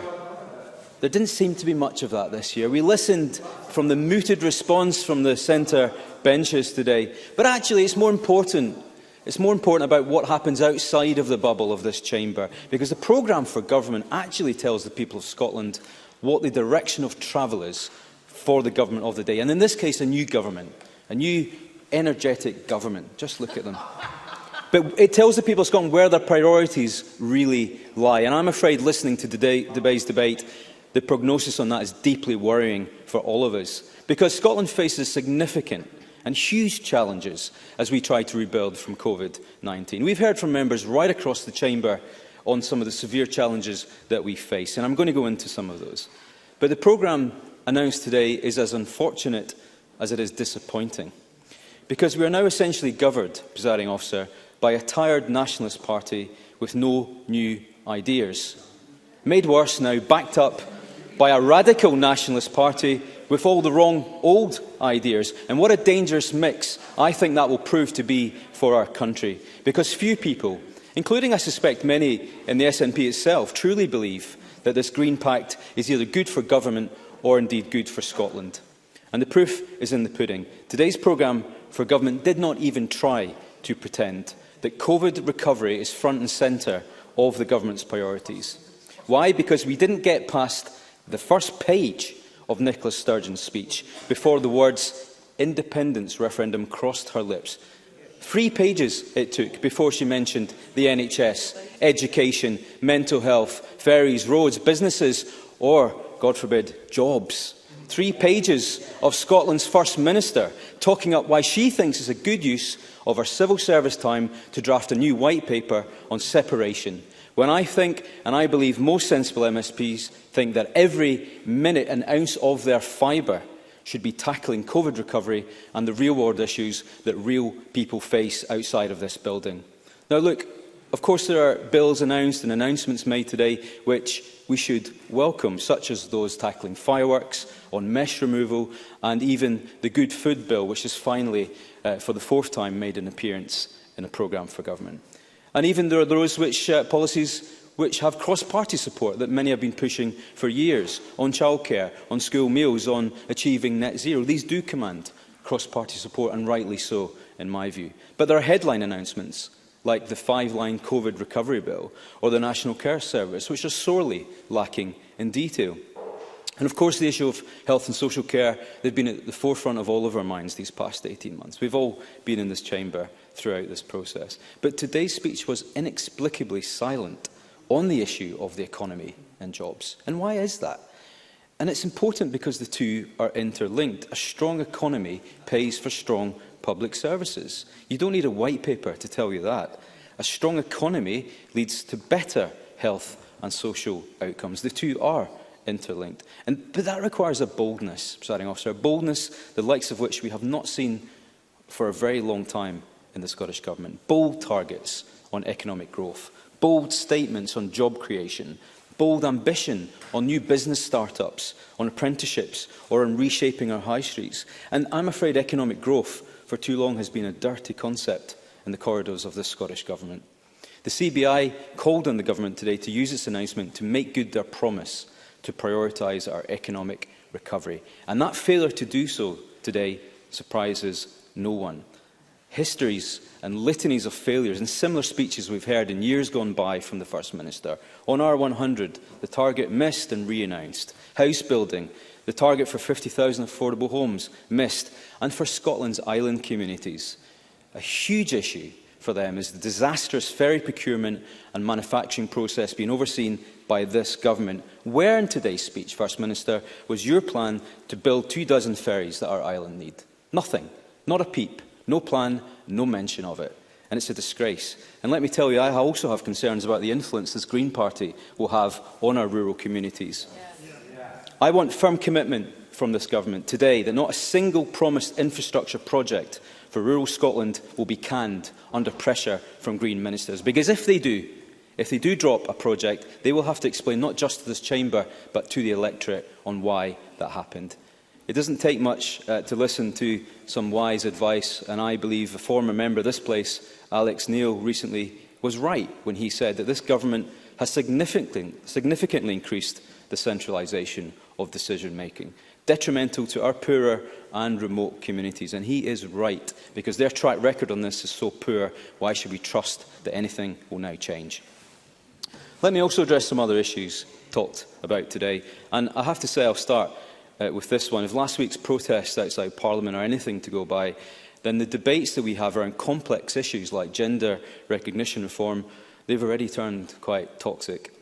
We have a really poor track record of contentious debate in this place. It doesn't bode well so far. The hate crime bill, the offensive behaviour at football legislation, the named persons bill, these are all a testament of how not to legislate. Let history not repeat itself. And on that note, I agree entirely with John Mason, who made a very good point that respect must lie at the heart of our deliberations of these complex and rather divisive issues. They will on our side, and I hope the government will do the same. I really do have a lot to get through, but I do agree with your statement there, Mr Mason. Let's talk about education, because that apparently was the government's #1 priority in the last session, apparently. But he was right. Where in the programme for government does it have any bold and radical changes? Why is it so, right now, after 14 and a bit years of government, that a quarter of pupils are starting secondary school with poor literacy and numeracy? Why have the SNP failed to deliver their 2007 manifesto commitment to reduce class sizes to 18? Why do they shelve the education bill, and why is it not in this programme for government? But we set the gauntlet now, First Minister. Now is your chance to truly reform Scottish education and put it at the top of every damn international league table imaginable, where it should be. We shouldn't settle for average. We've settled for average for too long. Now is the time to listen, and now is the time to act. Let's talk about, because the First Minister said in her statement today she is protecting Police Scotland's resource budget. But of course, let's not forget, that's after having sought to make £1 billion of savings by 2026. She talks the talk when supporting victims of crime, but let's not forget it was her government that cut legal aid and has spent double the amount of cash on offender services than on victim services. Of course, it's typical SNP. You create a problem and then you rush in and save the day with your own solution. It was her government that oversaw tens of thousands of court backlogs, stretching our justice system to breaking point long before COVID, I should add. It was her government that oversaw a record number of prisoners on remand, a rate of 1 in 4. It's been dubbed a human rights tragedy. And it's under her watch that officers confiscated 7,300 illegal drugs in our prisons, up thousands and thousands year on year. It remains a fact that people are entering our judicial system without a drug addiction and leaving prison with one. Domestic and violent crime are on the rise. The list goes on and on and on. We don't need long grass, endless consultations on the dual role of the Lord Advocate or not proven or victims' rights. We need action. Let me conclude. This is not day one of a new government. This is the 15th year of an old one, one that has failed to tackle Scotland's gravest problems. Our drugs and alcohol travesty, our ferries fiasco, our lagging economy, the life expectancy gap between Greenock and Giffnock. And I have to say, having listened to endless promises of billions of pounds in today's statement of rehashed fund after fund after fund, one has to wonder why neither the First Minister nor a single member of her backbenchers might have stood up and acknowledged where on earth all this money is coming from. Nothing is free, First Minister. Every giveaway you announce costs money. There was not a peep in the statement and the acknowledgement of the role the UK Government has in supporting Scotland and supporting the Scottish Government. But perhaps your new honest white paper and independence might eventually tell the people of Scotland where all these billions of pounds are coming from, because it's not going to be oil money if Patrick Harvie has got anything to say about it. This programme for government is more of the same timid and tired managerialism that we've come to expect from a tired government. And let me say, and I say this depressingly, if this is the height of the Government's ambition for Scotland, then we have a very long 5 years ahead of us. Thank you, Mr Green. I now call on the Deputy First Minister to wind up this debate. Mr Swinney, you have around 10 minutes, please. Thank you, Presiding Officer, and I welcome this opportunity to close the debate for the Government, and my apologies that I cannot do it in person due to the requirements of COVID self-isolation. It's fair to say that the Programme for Government debate on an annual basis stirs up a series of positive and negative reactions. We've heard many positive remarks made about the Programme for Government, comments from Sarah Boyack and Pam Duncan-Glancy, and from a number of the Government's members in the Chamber. But we've also heard some negative reactions from Douglas Ross, from Anna Sawar, from Alex Cole-Hamilton. We've just heard them from Jamie Green, and we heard them from Oliver Mundell. But I think what these comments rather ignore in all of the spilling out of all of the things that are the source of negative reaction, the one common theme of all of these comments, to which none of them made reference, was the outcome of the election. And the outcome of the election, of course, was that the SNP gained ground, the Green Party gained ground, the Labour Party lost ground, the Liberal Democrats lost ground, and the Tories were flat as a pancake. So my encouragement to the commentators that I've talked about there is that the strategy of endless negativity, of always talking down what are genuine achievements by government in Scotland, is a strategy that is getting these three parties precisely nowhere, because it has not advanced their electoral cause, and indeed the public have handsomely supported the SNP and the Green Party, which has led to the very positive discussions that we've had over the summer and the creation of the partnership agreement. And Mark Ruskell, I think, gave a very clear and strong explanation of the merits and the strengths of sharing power across Parliament and with the public. He indeed cited that as the part of the foundation of the Parliament, about the importance of sharing power across the Parliament and with the public. And that is exactly what our partnership agreement is designed to do. One of the fair comments that Alex Cole-Hamilton made was that in his survey of international cooperation agreements in which the Green Party have been involved, he said that the Green Party had participated in progressive governments around the world. Well, I'm glad that we've added Scotland to the list of those areas of progressive cooperation. The First Minister, in her statement, made it abundantly clear that the Programme for Government was focused on a number of key themes. The challenge of COVID and addressing that as the Government's immediate and highest priority, the addressing of deep-seated inequalities in our society, the confronting of the climate emergency, mitigating the consequences of Brexit. We heard absolutely nothing from the Conservative Party about the dire implications that we are now facing from Brexit, and the importance of shaping our choices about our economy and our society by giving people in Scotland the choice about their constitutional future, to which I will return later in my comments. So the Programme for Government is focused on the immediate challenges of COVID recovery, but it's also about setting the direction of travel for Scotland to be able to take the decisions that matter about the future of our country. There are a number of specific issues I want to comment on in summing up for the Government. The first is on the question of child poverty. And this is an example where the Government wants to act more and act further and faster than we have been able to go so far. Pam Duncan-Glancy said that the Government must do exactly that. And Patrick Harvey, in his intervention, made it clear that there were a range of measures that the Government has taken and is taking around school clothing grants, around free school meals, around the abolition of core curriculum charges, to name but three, where we are significantly reducing the cost of schooling and therefore family budgets and making an impact on child poverty. That's in addition, of course, to the early steps that we have taken on the child payment.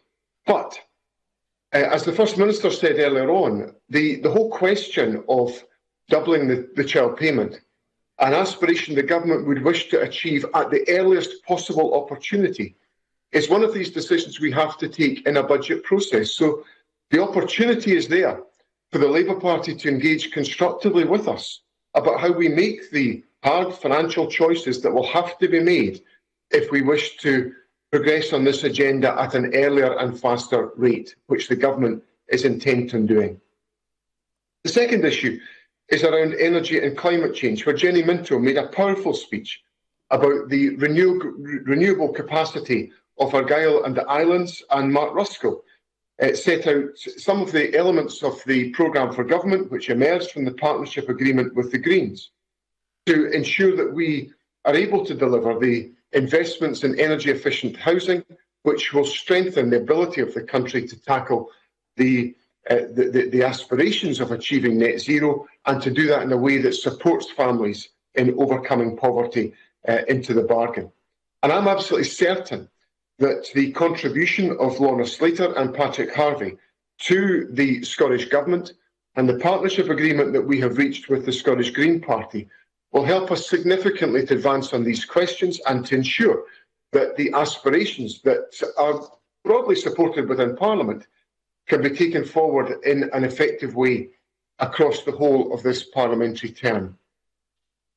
The third issue that specifically I want to talk about is the National Care Service, which will be the subject, I'm certain, of a great deal of substantive debate, a bold and significant reform to the way in which we deliver care services in Scotland. But John Mason accurately highlighted the challenge that will lie at the heart of this debate, because there are at times in Parliament demands for there to be much greater consistency in the standards of care that are delivered around the country, and indeed there has been enormous parliamentary pressure on ministers on many of these questions. But one person's demand for there to be less variability and therefore more consistency is another person's rush to centralisation. If Parliament wishes there to be more consistency, if Parliament wishes there to be much less variability so that in every part of the country our citizens can be assured of the quality of care and the standards they should be entitled to expect, then what comes with that will be some of the requirements that are inherent in a national care service in the way that we experience that around a national health service. So we cannot duck that particular issue and sensitivity about the importance of what lies at the heart of the decision-making around a national care service, because it is integral to the decisions that we take about consistency of service provision around the country. And the Government will, of course, engage constructively with our local authority partners on all of these questions. But if Parliament wishes to see progress on consistency of care services around the country, Parliament has to be prepared to will the means of how that comes about, which is the rationale behind a national care service. The final issue that I want to talk about is the question of the independence referendum that has dominated a number of contributions from members across the political spectrum. And I want to agree very much with the point that Annie Wells made about this whole question. Annie Wells said that how we address the challenges of COVID will define us for years to come. I think that's absolutely correct. And I don't want the response to COVID to be defined for my country by Boris Johnson and the people that he surrounds himself with in the UK government. Because I do not agree with the direction of travel that UK government represents. But what I do agree with is the right of the people of Scotland to make their own choices, make their own decisions, and to define how they wish to take forward the steps that Scotland makes from COVID recovery. Because we will be in a situation where the decisions that we take now will affect the economic opportunities in our society, they will affect the way in which we tackle inequality, or the extent to which we tackle inequality. And I certainly don't want to be in a situation where we do not do everything in our power to tackle the fundamental inequalities that have bedevilled Scottish society, which have been exacerbated by COVID. I want the Scottish Parliament and the people of our country to have the powers to determine these issues, and they can do that by taking the power into their own hands through a referendum on independence. That is the promise of this programme for government, alongside a range of other significant priorities, not least of which protecting the country from the effects of COVID. That is the mission to which this government is committed, and we look forward to doing that in the spirit of the partnership that we have constructed with the Scottish Green Party, and which we are determined to sustain for the years to come.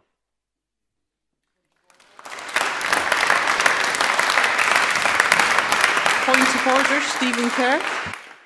Presiding Officer, for the benefit of those who are watching our proceedings, can I ask you please to make clear that it's not possible for any of us to intervene on speakers who are virtual?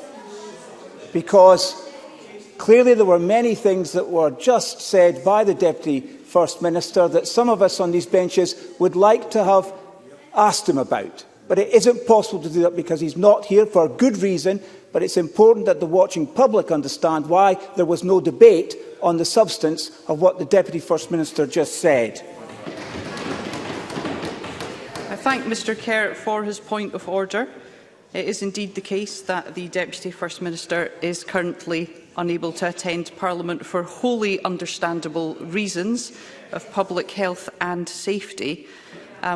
We are aware, we have had discussions within the Bureau and out with on the frustration that members can feel when they are unable to intervene in specific situations.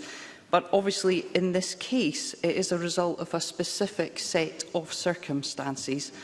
And we'll move on to the next item. So, for clarity for members, the debate on the programme for government 2021-22 will continue tomorrow afternoon. And can I remind members that if they've spoken in the debate this afternoon, they must be present in the chamber for closing speeches tomorrow afternoon. We now move on to an urgent question, and I call Alex Cole-Hamilton. Thank you very much, Presiding Officer. To ask the Scottish Government what immediate action it will take in light of the record high waiting times in A&E departments during the last 4 weeks. Cabinet Secretary Humza Yousaf.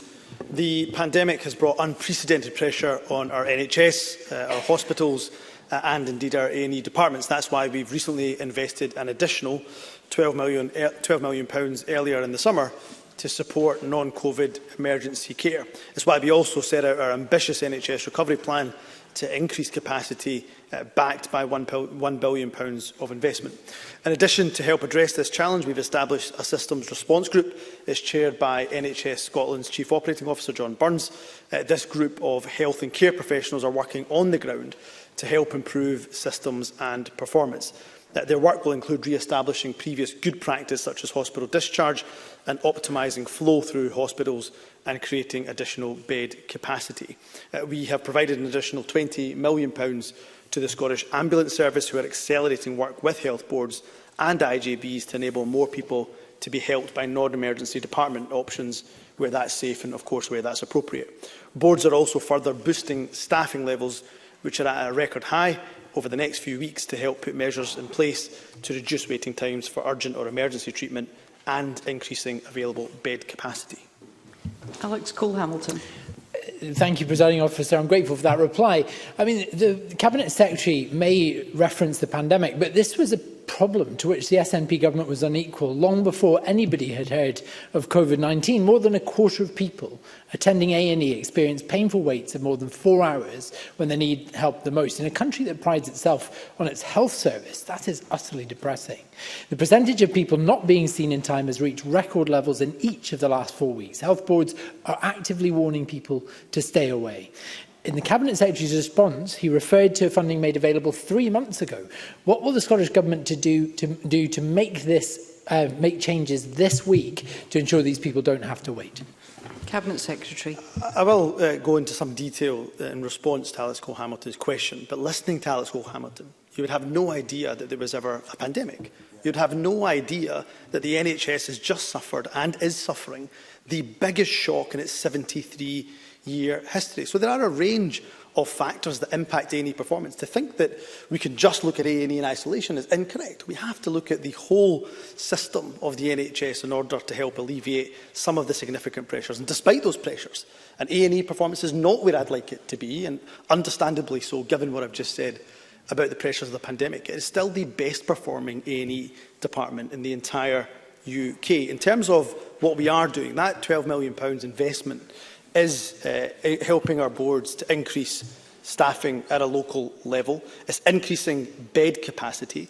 It's providing additional transport options, for example, to improve flow in and out of hospital. And we expect to see that impact of that in the coming weeks. But I cannot wave, and I will not, a magic wand. I will not pretend to the public. I will not treat them like fools and pretend that somehow we can simply wave that magic wand and somehow the effects of the pandemic will suddenly disappear. So it is really incumbent on all of us, particularly a leader of an opposition party, to recognise the seriousness of the challenge.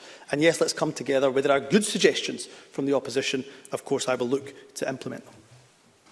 Alex Cole-Hamilton. Presiding Officer, the Cabinet Secretary is treating the Scottish public like fools if he expects them to believe that the waits in A&E are caused solely by the pandemic. We know that they are caused by an interruption in flow throughout the health service, caused by a paucity of social care to receive people from hospital inpatient beds. And the ripple effects are catastrophic. Ambulance waiting times are off the charts. Waits are excruciatingly long. 2 weeks ago, a pensioner in Edinburgh reportedly waited 16 hours for help to arrive. 16 hours. Staff are working tirelessly, but they need more. So in addition to dealing with the waits at A&E, what immediate action will the Cabinet Secretary take to address the pressure on ambulance crews as well? Cabinet Secretary. Alex Cole-Hamilton really needs to make sure he is grounded in reality, because what he is not doing is acknowledging that the pressures of the pandemic don't just affect A&E, but he referenced social care.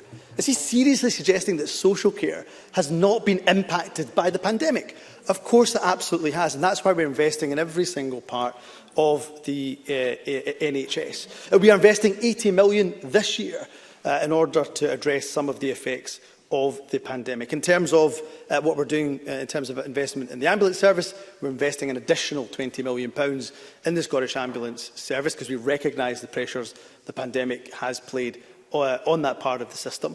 They have recruited, just recently, in fact, last week, in their last recruitment tranche, 60-odd additional ambulance staff to help in the north and north east of the country. So look, we will continue to invest right across the NHS, but if there are real tangible suggestions from the opposition, then he will find that I have an absolute open door to listening and working collaboratively with him or other members of the opposition. But let's not make false promises to the public who are listening. Yes, we will invest. Yes, we will put in the effort in order to tackle backlogs, but of course we also have to be realistic as much as we are ambitious. Sandesh Gulhani. There is record A&E waiting times. There is record ambulance waiting times. There is record waiting lists. There is a serious NHS staffing crisis in Glasgow, leading to all non-essential surgery being cancelled across Glasgow today. All non-essential surgery has been cancelled, increasing waiting lists. Can the Cabinet Secretary please explain what he will do to address this crisis today? Cabinet Secretary. So in terms of staffing, we have record levels of staffing in Scotland. Not only do we have record levels of staffing, we have, of course, the best paid NHS staff here than anywhere else in the UK. These are difficult decisions being made by NHS boards right up and down the country. Not decisions made easily or lightly. They are decisions difficult decisions that are having to be made in order to make sure that we can provide the urgent care that is absolutely necessary. And we have, of course, still large numbers of people in our hospitals with COVID-19. Over 800 are currently in our hospitals with COVID-19 at the moment, at a time when our NHS is remobilising. So what will we do? We have, of course, launched our NHS recovery plan, which looks to increase the capacity by 10%. I can hear one of the Conservative members shout out flimsy. Not so flimsy, because your own party has copied, of course, that 10% target. That is backed by £1 billion worth of investment. So we will invest, and that, of course, £1 billion is £400 million more than the Conservatives have committed. So we will make that investment, but let's again not take the public for fools. It will take time to recover and remobilise our NHS, particularly as we are still in the midst of a global pandemic. Paul O'Kane. Thank you, Presiding Officer. Dr John Thompson, Vice President in Scotland of the Royal College of Emergency Medicine, said in July that, and I quote, "Emergency medicine workforce in Scotland is not adequately staffed to deliver the highest quality patient care. This has led to an increase in intense pressures on the existing workforce and is very likely to be a contributing factor to the continued deterioration in performance." He went on to say that before the pandemic, increased demand was putting pressure on staff and it was a struggle to meet the 4-hour target. With A&E pressures in summer resembling those of midwinter, with the NHS recovery plan being met with scepticism by the BMA and the RCN, and with the worst waiting times since records began when this government took office, isn't it time that the Cabinet Secretary stopped denying that this is a crisis, acknowledged that it has been on this government's watch, and started listening to the very serious and real concerns of those who know best, the doctors, nurses and workers on the front line? Cabinet Secretary. And what's so disappointing again from Paul O'Kane is no acknowledgement at all that there has been the biggest shock in the NHS entire 73-year history. In the entire 73-year history, there has been not a shock like this to the system. So we are proud of our record of making sure we have the best paid NHS staff here in Scotland compared to any other UK nation, the best terms and condition, and we have record staffing levels under this SNP Can we hear government. the Cabinet Secretary, please? So we will I'd like continue. to hear the Cabinet Secretary. So we will continue to invest. We will continue to make sure staffing levels are high, and we will continue to make sure that staff is paid the best than anywhere else in the entire UK. Thank you. That concludes the urgent question.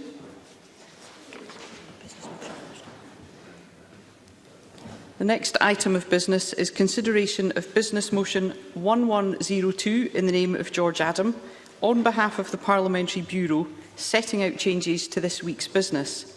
Any member who wishes to speak against the motion should press their request to speak button now.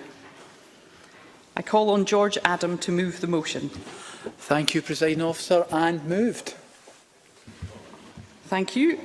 No member has asked to speak against the motion. Therefore, the question is that motion 1102 be agreed. Are we all agreed? Yes. The motion is therefore agreed. I am minded to accept a motion without notice under Rule 11.2.4 of Standing Orders that decision time be brought forward to now. And I invite a member of the Parliamentary Bureau to move the motion. I'll move the motion, Presiding Officer. Thank you. The question is that decision time be brought forward to now. Are we all agreed? Yes. And there are no questions. There are no questions to be put as a result of today's business, and we'll now move on to members' business. And I ask members who are leaving the chamber to do so quietly.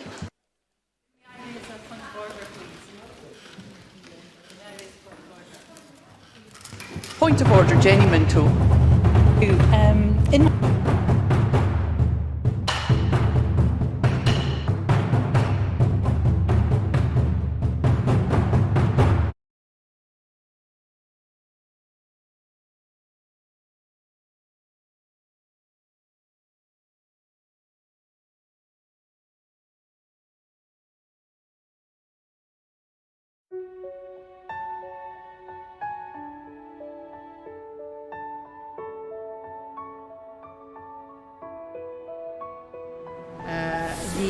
The Catalans, the Basques, the Galicians in the Basque.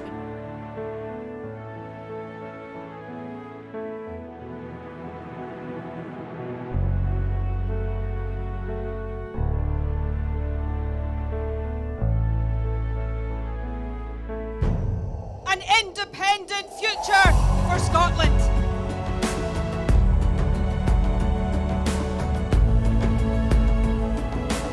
How quickly do you think a referendum can be arranged?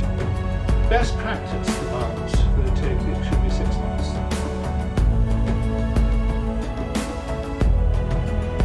Just looking at the overall share numbers for Scotland at the moment, the SNP 46.4%,